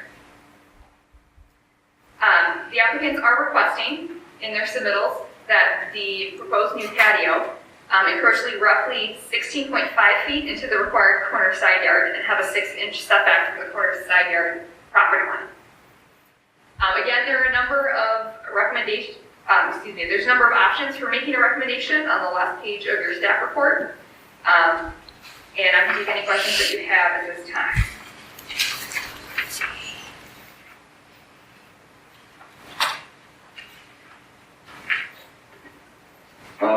There's a fence there now, There is a fence. and is that fence a conforming fence? It is. I'm going to just back up real quick here. So the village code does allow for fences to be in the corner side yard. There is a provision, though, once you reach the back of the home, that the height of the fence can no longer be a 6-foot maximum. It has to transition down into 42 inches or 3.5 feet. However, like I said, the transition point is at the back of the home. So the applicant's fence is compliant because the 6-foot fence actually terminuses and turns right here. It does not go further past the house. So their existing fence is conforming in relation to the current zoning requirements for fences and corner side yards. And the picture that we saw about that, I don't know, what do you want to call it, the trench or the waste area that was next to the fence, that swale, that's on the Brainerd side?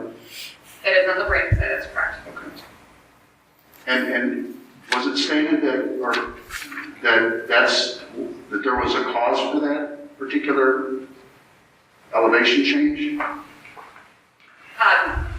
The applicant could probably speak further to that than I can. Thank you very much. So please. Kurt Volkman, owner at 725 Bell.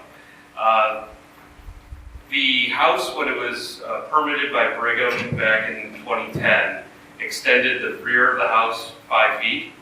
So there was an overdig at that point to allow for the new concrete foundation. They didn't haul off any of the spoils from the demolition of the existing limestone foundation, and it looks like they cleaned out the hopper right there in the yard, and then they didn't remove any of the excess soil from the excavation, so they regraded.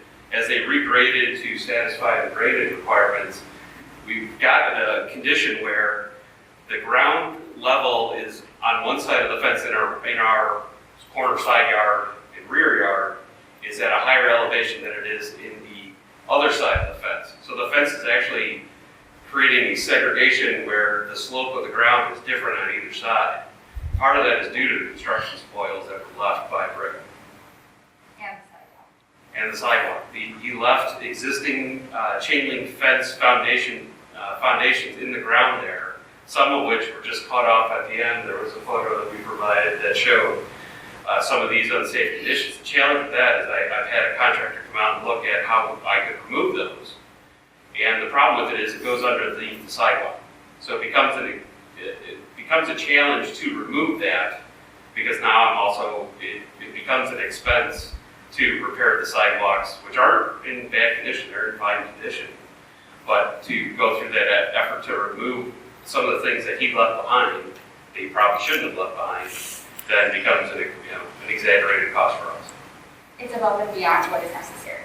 Right, okay, so that was just a quick side question that I had relative to that, because when I, drove by the property and looked at the pictures, I was thinking about that in terms of how it impacts what you're planning to do. So can you speak now more generally about how you came about to this particular solution?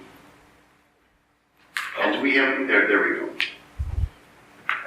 So as Heather had mentioned, if we were to try to turn the stair 180 degrees and go that way, there's an existing cistern, clay tile cistern that was left in the ground. And we didn't know that it was not fully filled. So a few years ago, I had been walking in the backyard, my foot went through the cistern, and I luckily didn't get injured at the time. When we submitted the permit to do this work, it was a permit that incorporated repair of the porches from wear and use. It was to fill the cistern, which wasn't necessarily a permittable, wasn't something that's kind of honored by the building code. We worked with Public Works to figure out the strategy to properly fill that for safety reasons. And then to extend this patio to cover the construction spoil issues and the grading issues that exist at the fence line, so that in our thought that was the best and most reasonable use of managing that, because then by extending that way it doesn't impact the drainage plan, grading plan that was submitted originally with the house. And that functions really well. And currently the slope of that area is 14.33 degrees, percent, sorry. And that is an unsafe condition. We have a mother-in-law that's 72 years old who has health issues, so she's already fallen on that a couple times. We have young children. I've always had to put furniture over the construction spoils to make sure that the kids don't fall on it and get hurt. We've always had to kind of rope it off or cordon it off, so we're just trying to create a condition that makes it safe and level and easy, that segregates it from the rest of the yard and doesn't impact her. So basically the plan would be to fill in that area, level it off. It'll still obviously have some sort of, will it still drain towards the sidewalk? It doesn't drain it drains to the sidewalk now by the nature of the slope. In essence, what we're doing is creating a French drain that more or less will hold the water there, that we can tap in with drain tile to push it and keep it within our property. And then that's accomplished by using permeable pavers? We have permeable paver, right, correct. It's a permeable paver that goes in its place. It doesn't impact any of the existing drainage conditions that we had in that area in terms of where drain tiles have been sort of set to move water away from house per the village requirements back on the original permit in 2010. And based on the drawings that I see, it goes right up and touches that fence, right? Right, because that's where the construction wells go all the way to that fence line.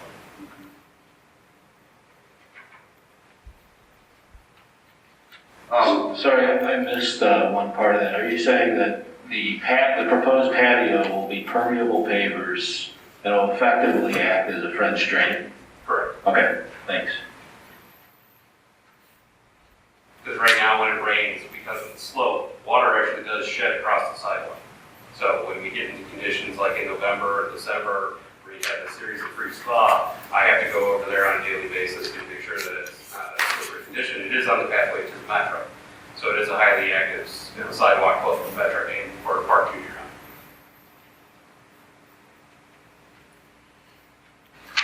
round. Okay, so clearly you have a fairly decent sized lot back there. Obviously there's, issues with it. And I don't want to put words in your mouth, but in terms of other options for a patio, you alluded to some. Please tell us again the reasons why you selected this over other options. I'll approach the street. So this was the area where all the construction spoils are. So our original thought was to encapsulate that. The challenge with this area being where the cistern is, the ground is not stable. And as we've seen in our 10 years of home ownership, the ground has settled against the house more than 6 inches. So putting a paver patio there, it structurally doesn't make sense. It would put it at risk for what's going on, even though that is new foundation. This is basically the internal sort of drainage swale of our yard exists here. So when Brigham had worked through with the city where the drainage should be, everything slopes down to the center. So one of the suggestions from Heather was to extend the patio that way. Well, then that impacts our drainage. Basically we'd be extending the patio into the drainage swale. So we've just in looking at what this would accomplish and putting it in this location, it fixes the unsafe conditions with the construction spoils, and it doesn't impact the drainage conditions. It doesn't impact what we have to do over here, which our whole purpose is now we've got that big cistern filled with gravel. It too, it acts like a French drain. So our only hope is to basically just put garden cloud over it, rather than try to put people on top. And just some background information, how old is the house?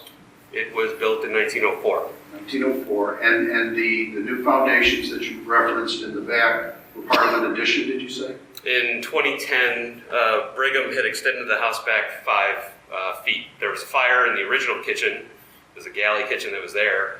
It was basically an unsafe condition in the existing framing. So what they had done is they extended the house 5 feet, working with the city in terms of how much they could go back in terms of usable length, from what I can tell.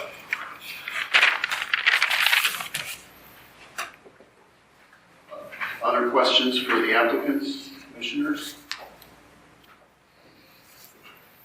Yes, what is the main reason for you wanting to do something with that area? Is it a safety concern, or is it mainly you just want a patio?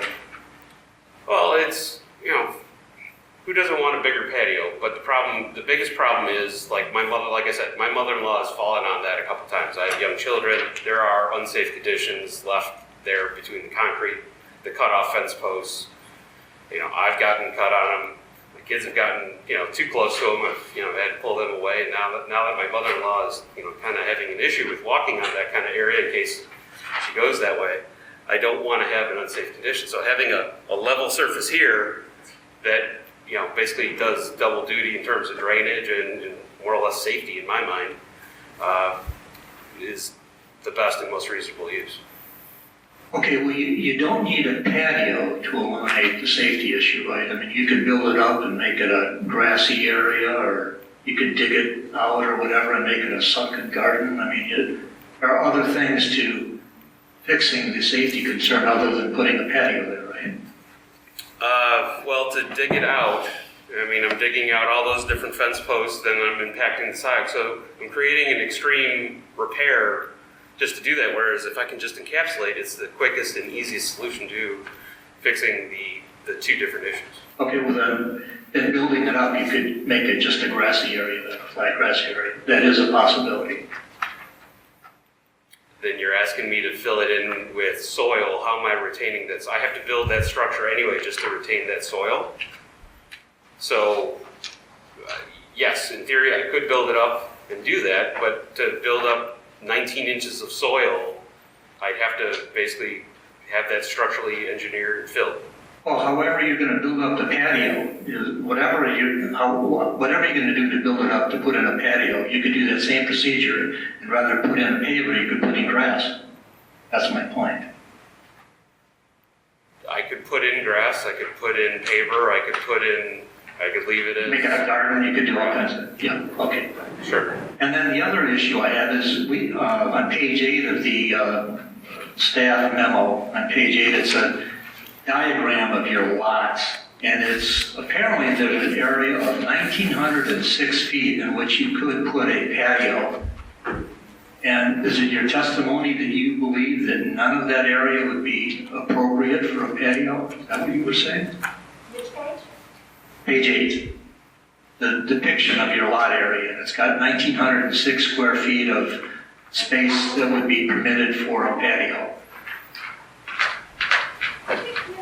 It's that whole yard area, all the way back to that lot line. Basically, almost that entire area back there, that whole area, the village says that 1,906 square feet back there is permissible patio area. Is what he's saying. So if you wanted a patio, you could put a patio back in that area, correct? Right, and then I would have to go through the added expense of redoing all the drainage for the property, because that goes right into the heart of how we've had to slope, this property had to be sloped to keep water on our property. So then it becomes, again, another extra cost in addition to, the request that you're making.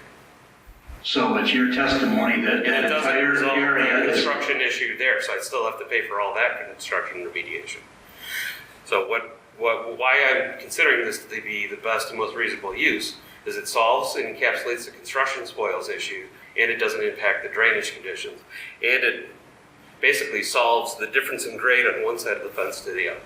Okay, I've moved on to the other area in the back there, the 1,906 square feet. So you're saying that none of that area is sufficient for a patio because of drainage issues? Was that your testimony? Yes, the last 3 weather events, that has been completely full of water. I'm talking about the whole area back there. You've got the drawing. So it's your testimony that none of that 1,906 square feet of... Commissioner Corban, It is please. not realistic. He said yes, that was his answer. Yeah. But let's not badger the applicant. Yeah, we've had a series of trees that were in that area originally, and they're there. The root balls are still in effect. We're trying to work through all that. Hoping to, this becomes part of a multi-phase effort of repairing the back fence and adding more trees back into the property again to bring it up to what we believe is a neighborhood standard. Thank you. Are there other additional new questions for the applicant?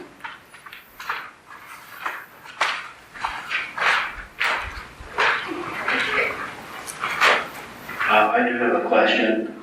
So I haven't been able to dig too deeply into the drawings, but is it a case where an elevated deck of some type is not on the table because of grades, or is that? Elevated lumber deck? Well, no, what I mean is, I'm assuming this is a patio, like unit paver, sort of at grade level. Would there be any benefit to consider like a raised sort of deck there, so you get out of the whole drainage issue? I just wanted to know, do you consider something like that, or is that not feasible? I guess it could be an option to do a track solution, track deck type solution matching the existing porches that we just had repaired. I'm just trying to understand the condition, was there something preventing another type of solution? Some condition out there? Ideally, we could do a track deck solution. I wouldn't do a lumber deck solution. Having a composite material pollution, but it doesn't necessarily stop the fact that the water currently would shed across the sidewalk. So one of the paper patio is to collect that water so it doesn't shed across the sidewalk. Okay, yeah, understood, thanks. Further questions for the applicant?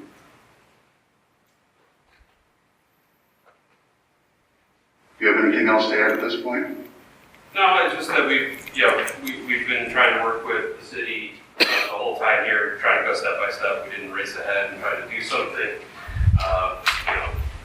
without improvement. So we've just been trying to understand what this is. We've had our own challenges with subcontractors, and we've had that discussion with everybody. That's fine. So we're just trying to find, like I said, the best and most reasonable use that least impacts ourselves, our neighbors, and doesn't add extra costs to what should hopefully be a simple repair. Thank you. Thank you. You can be seated, and if we have further questions, we'll ask. At this point, I'd like to open up the discussion on the part of the commission relative to what we've heard today from the staff and from the applicant.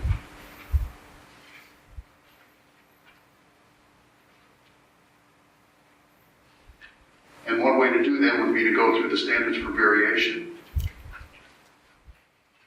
The general standard is that no variation shall be granted unless the applicant shall establish that carrying out the strict letter of the provisions of this code would create a particular hardship or a practical difficulty. Such a showing shall require proof that the variation being sought satisfies the rest of the standards set forth in this subsection. So, again, the general standard is that there's a particular hardship or practical difficulty. Have we heard of any of those tonight?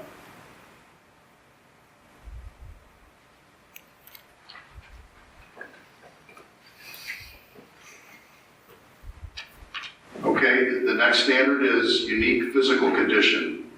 The subject property is exceptional as compared to other lots subject to the same provision by reason of unique physical condition, including presence of an existing use, structure, or sign, whether conforming or non-conforming, irregular or substandard shape or size, exceptional topographical features, or other extraordinary physical conditions particular to it and inherent in the subject property that amount to more than just a mere inconvenience to the owner or arise out of the lot rather than the personal situation of the owner of the lot.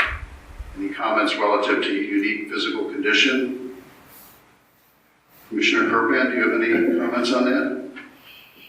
Well, I don't know if my comments should come out now, or I'm probably going to need to address an issue with the village, and this is the issue.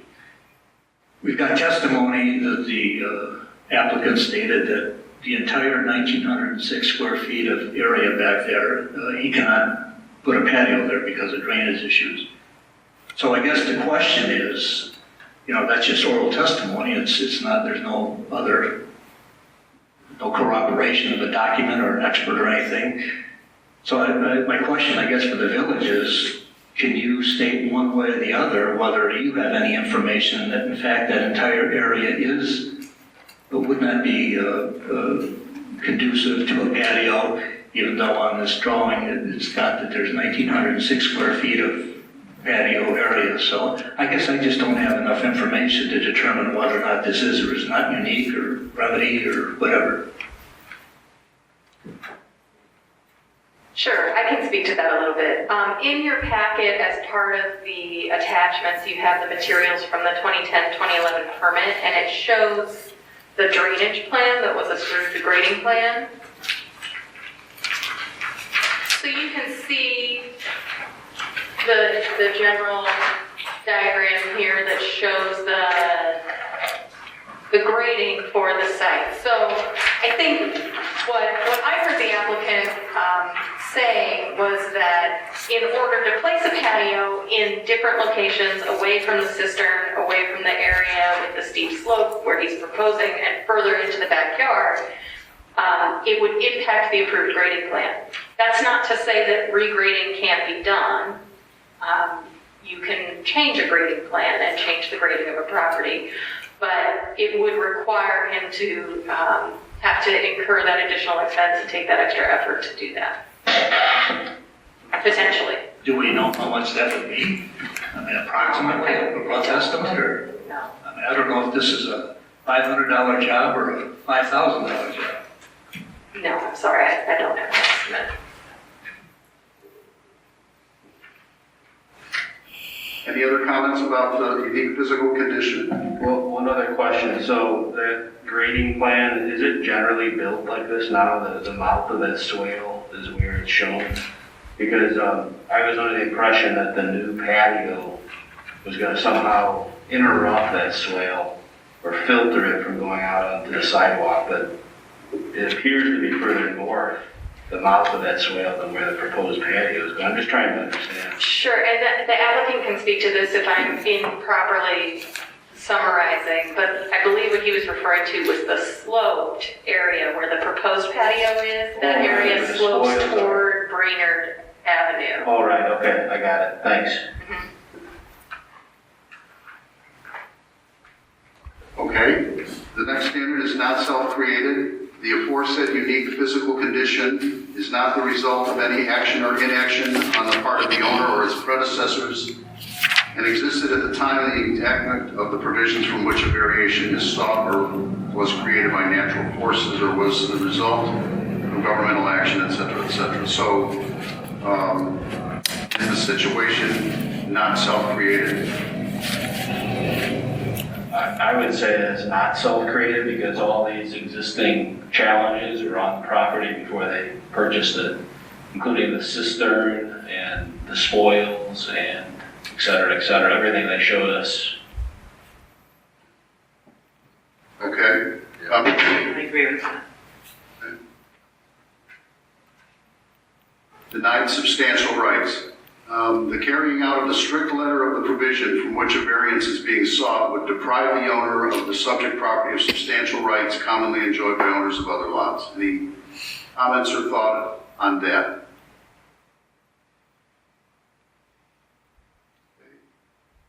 Not merely special privilege. The alleged hardship or difficulty is not merely the inability to enjoy some special privilege or additional right not available to owners or occupants of other lots subject to the same provision.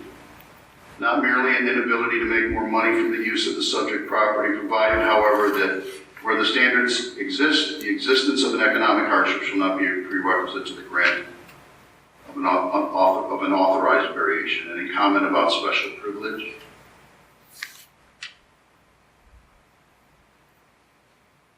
Now, the next one is code and plan purposes, and the variation says that the variation would not result in a use or development of the subject property that would not be in harmony with the general and specific purposes for which this code and the provision from which a variation is being sought, or be in conflict with the intent of the official comprehensive plan. So a variation is being requested. Is it not in harmony with the general and specific purposes for which the code and provision were enacted? And, you know, Heather, required corner side yards are enacted in the code for what reasons?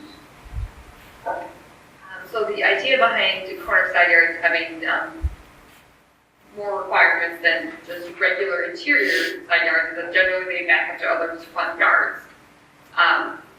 In the case of Grange's zoning code, it does not require the same setback as the front yards, but has a slightly less requirement. For patios, though, it does have a similar requirement to front yards, that 7-foot depth. Although in the front yard, there is a minimum setback from front property line, whereas in the corner side yard, there is not. But it is still the same 7-foot depth maximum.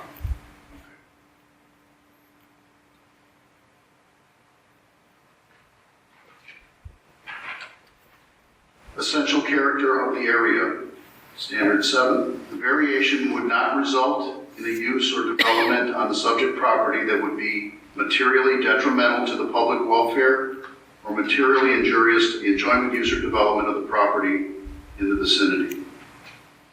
Or would material impair an adequate supply of light or air to the properties in the area, or would substantially increase congestion, would unduly increase the danger of flood or fire, or would unduly tax public utilities in the area, or finally would endanger the public health or safety. So you must think about whether the variation request impacts the essential character of the area.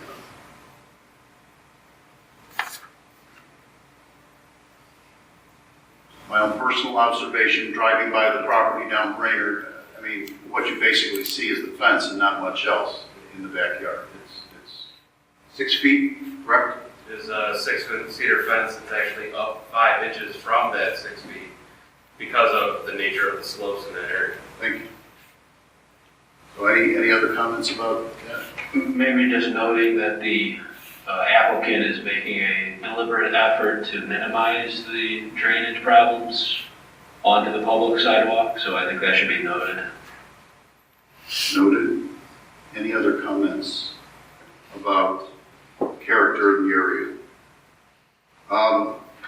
And here's one that we've spoke to this evening already, number 8. Obviously, no other remedy. There is no means other than the requested variation by which the alleged hardship or difficulty can be avoided or remedied to a degree sufficient to permit a reasonable use of the subject property. And clearly, I know there's many thoughts on that.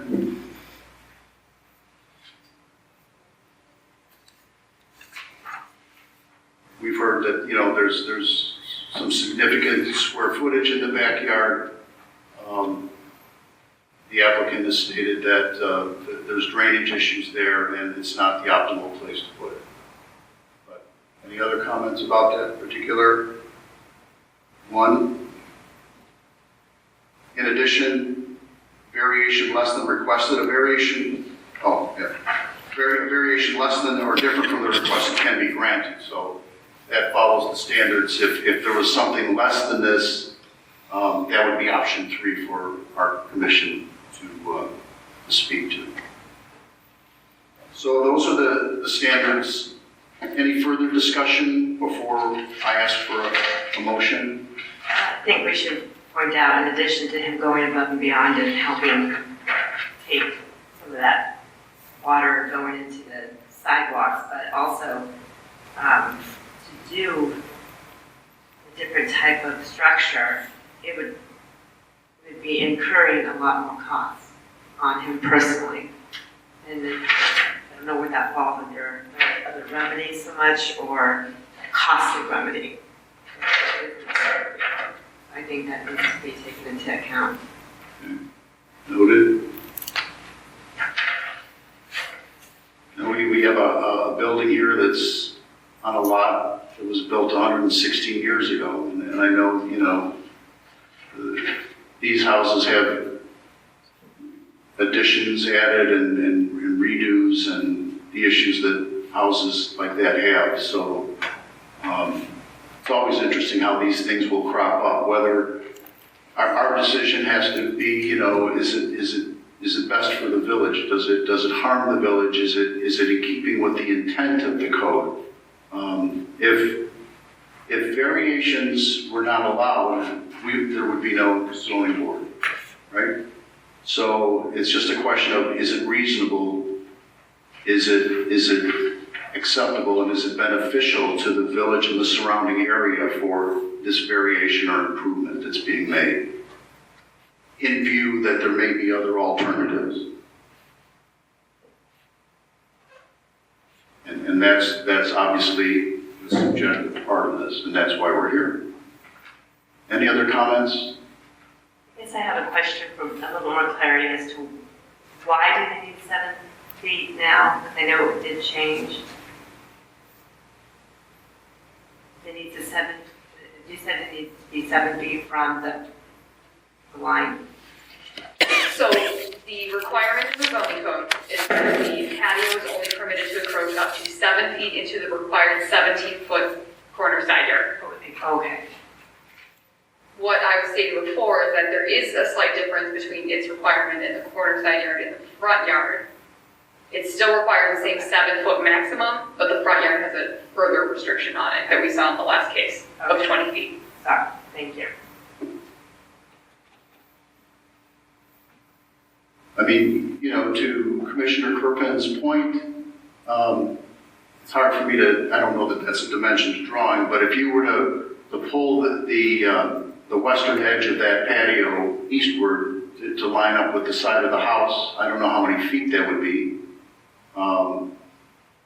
But that would presumably give them 7 feet, which would have to be filled in with something given the pit and the issues that are there, correct?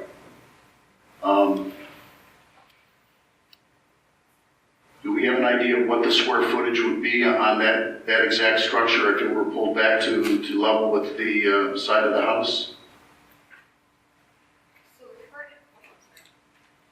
So the current house's setback at that corner is, bear with me just 1 second, I believe it's just under 14 feet, it's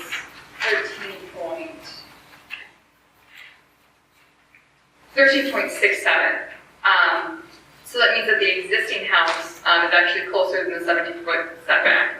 But if we're looking at some of the math, it would be that they could, based on the existing location of the house, they could encroach up just under 3 additional feet and still be within that code requirement. So if I remember correctly,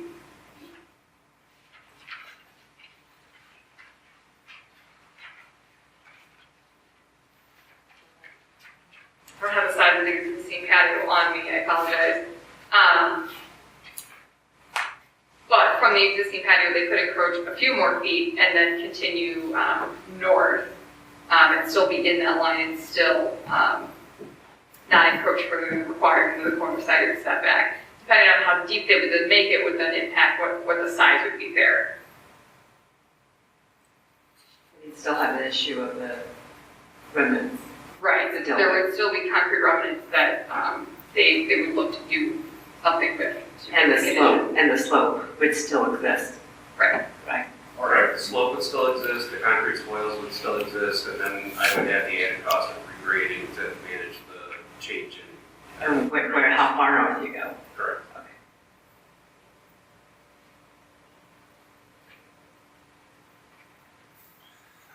Thoughts? Here's my only question. On the issue of the safety issue, and that could be remedied. However he would build up the patio, he could build it up the same way and put grass on it or flowers or whatever. So I'm beyond that.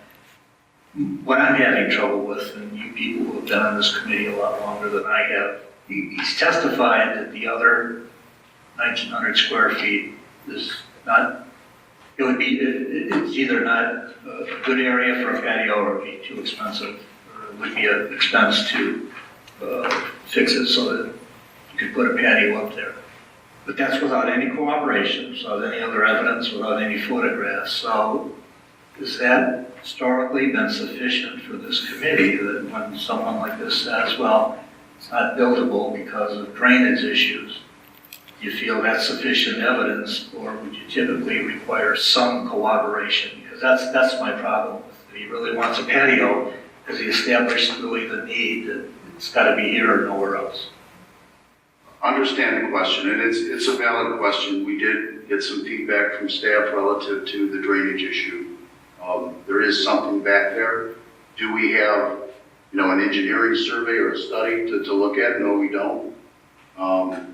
These questions do come up for this zoning board quite frequently. 6-8 years ago, it was like, do houses really need mudrooms? I mean, isn't there some other remedy besides a mudroom? I think what each commissioner has to do, considering what the code's asking for, the code's saying you need a 17-foot space, for the patio, and is granting the variance in the best interest of the village and the homeowner without creating any adverse impacts. And so one way to flip the question, Commissioner Kirkman, is and again, realizing that the applicant is under oath when they testify to this, what harm would befall if this were applied? We've had discussions relative to lot coverage, and one of the things about harm would be drainage issues.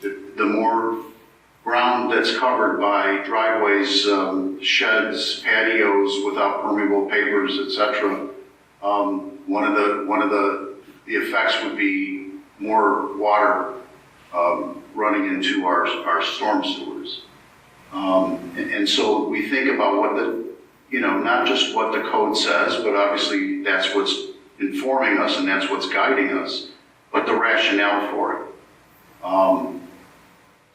And that's why I asked the question about, what's behind the requirement for setback for patios on corner side yards.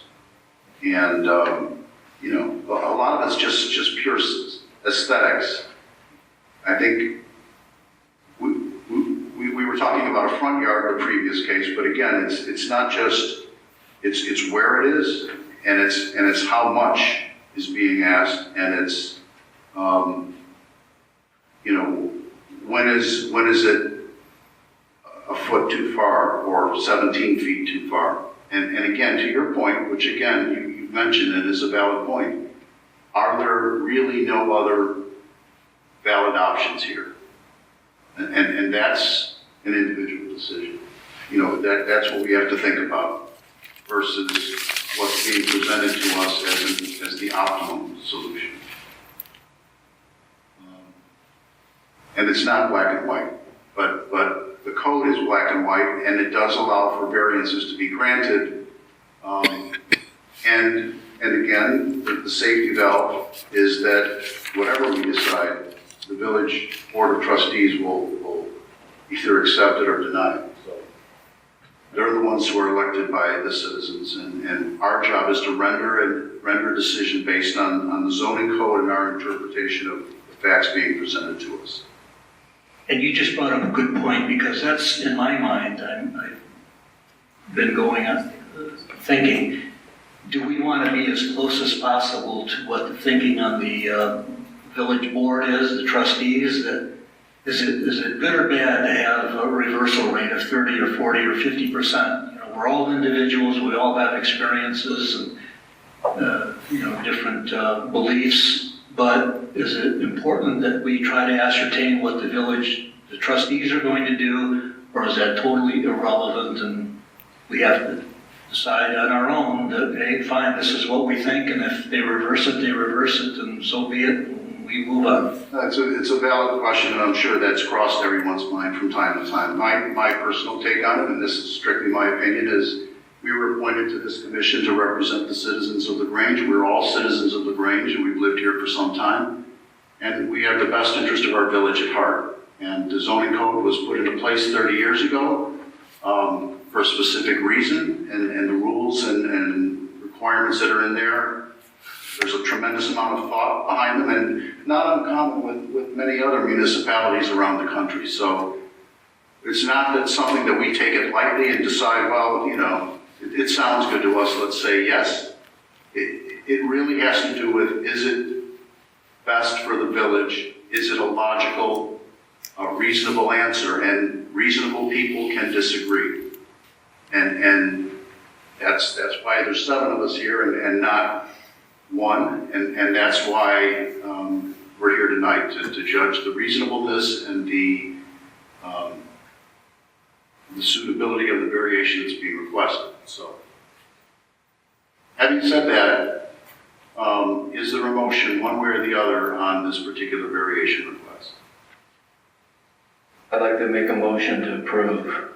There's a motion on the floor to approve. Is there a second?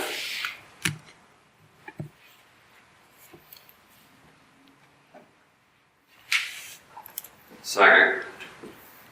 So there's been a motion to approve and a second. I'd like to hear some further discussion about your thoughts on the particular motion? Commissioners, anybody? Just the way I look at it is I think there's a sincere attempt to fix not only the uniqueness of the slope and the drainage onto the sidewalk, but also the fact that it was the pre-existing condition. I'm thinking of it as if that didn't exist, if it was perfectly flat and that wasn't there and there wasn't the spoils and there wasn't a cistern, I can't imagine anyone would want to build a patio that way. If they had the chance to build it in a normal spot, I think every person would do that. So I think this is an attempt to improve the property for those exact reasons that they've stated. That's my thought on this. Thank you, Commissioner. I have one question. Do you have a patio now? There is an existing patio that was put in by Brigham. As we learned through this process, it actually wasn't permitted. When we did the final inspection on the house, I believe it was in February before we took occupancy in a temporary fashion. It was covered with snow. It was 2011. It was one of the coldest winters of recent era. So when the building inspectors came around, they couldn't tell that the existing sidewalk wasn't there.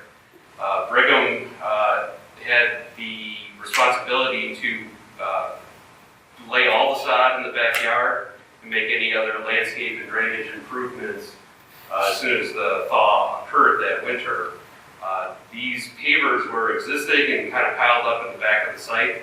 They just put those down to satisfy basically having something at the bottom of the stairs that they had built.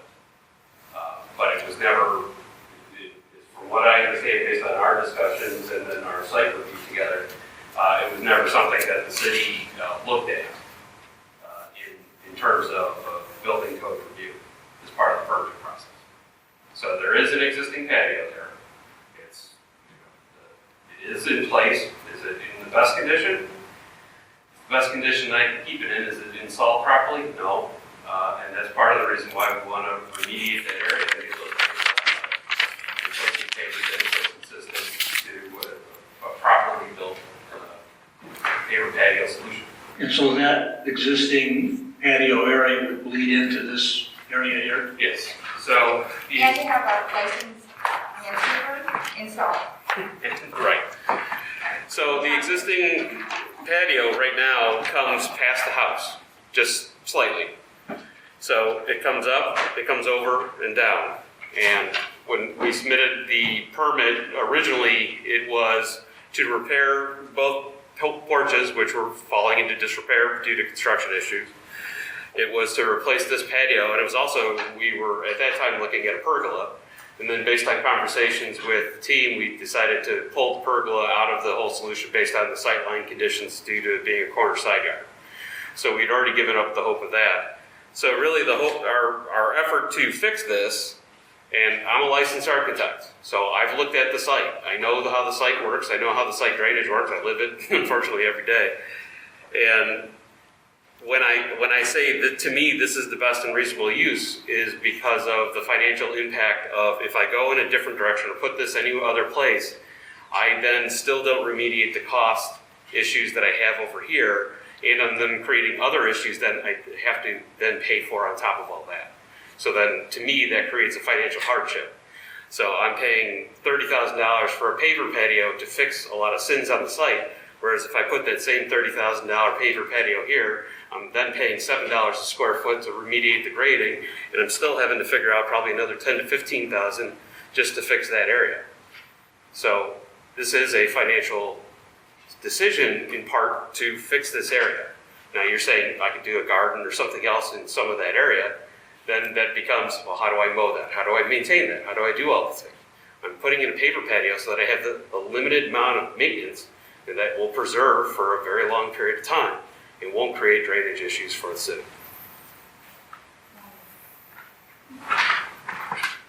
Thank you. Other questions or discussion for the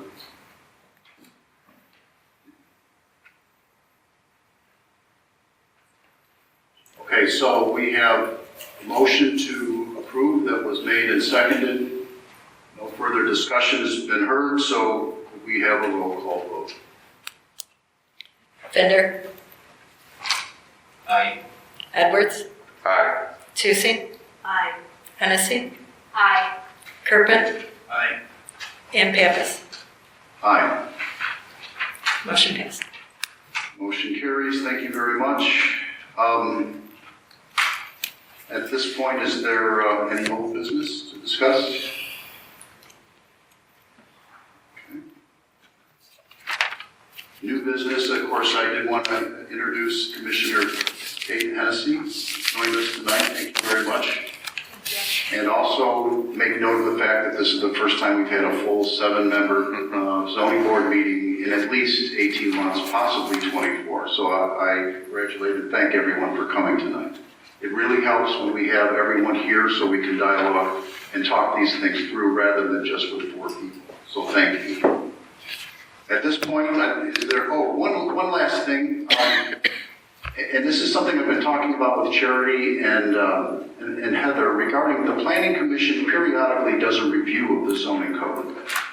Has anything been planned for the coming 6 months in terms of dates or times for that? Does it usually happen in the winter time? It does usually happen in the wintertime. So this time, because we may or may not have an application for something that's not tax amendments, we're splitting it up into 2 months. The first month is some minor cleanup items, and then December or potentially later, just depending on when the other application comes in, we have more substantive ones that have come up during the year. Okay. On that note, though, in front of most of you, there was a packet.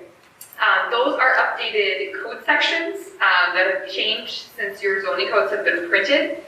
So if you wouldn't mind just swapping those in your packets, that would be great. The only person who I think may want a completely new printed zoning code may be Commissioner Finder. Let me know if you would like that. I recently reprinted Chairman Pappas'. So, okay. Let me know. So again, you know, when you read the zoning code, it does have a role for the zoning board to help and assist in making suggestions. And if you have, I'm sure most people have been to a planning commission meeting here before. They deal with more commercial issues than residential issues, but they're basically looking at, it's a similar process of weighing the pros and cons and the intent of the development plan for the village. So we heard some issues tonight come up relative to trellises, and I know that staff makes notes on these things and brings it to the planning commission as these things come up. One thing that happened a month or two ago, we heard about the required side yard requirement for air conditioning units is it's got to be inside of it's got to be in the rear now versus the required side yard. It can't be in the required side yard. Can't be in the required side yard, right? Which if it's the typical 8 or 10 feet, or sometimes it's as little as 5 feet. Yeah, oftentimes it's 5 feet on a 50-foot wide lot. And so those are interesting issues because we know the air conditioning. My house on Madison in 1962 did not have air conditioning. People were putting them on the sides of their houses. And so now when people get a permit, they're asked to replace it, behind their house if possible. But again, there's costs involved, there's aesthetics involved, and there's reasons why we want those in the back, right? But these are all part of things that we can get involved with if 4-hour zoning board meetings aren't enough for you. Please feel free to contribute. Thank you very much. Is there a motion to adjourn? Motion to adjourn. Second. All in favor? Aye. Thank you.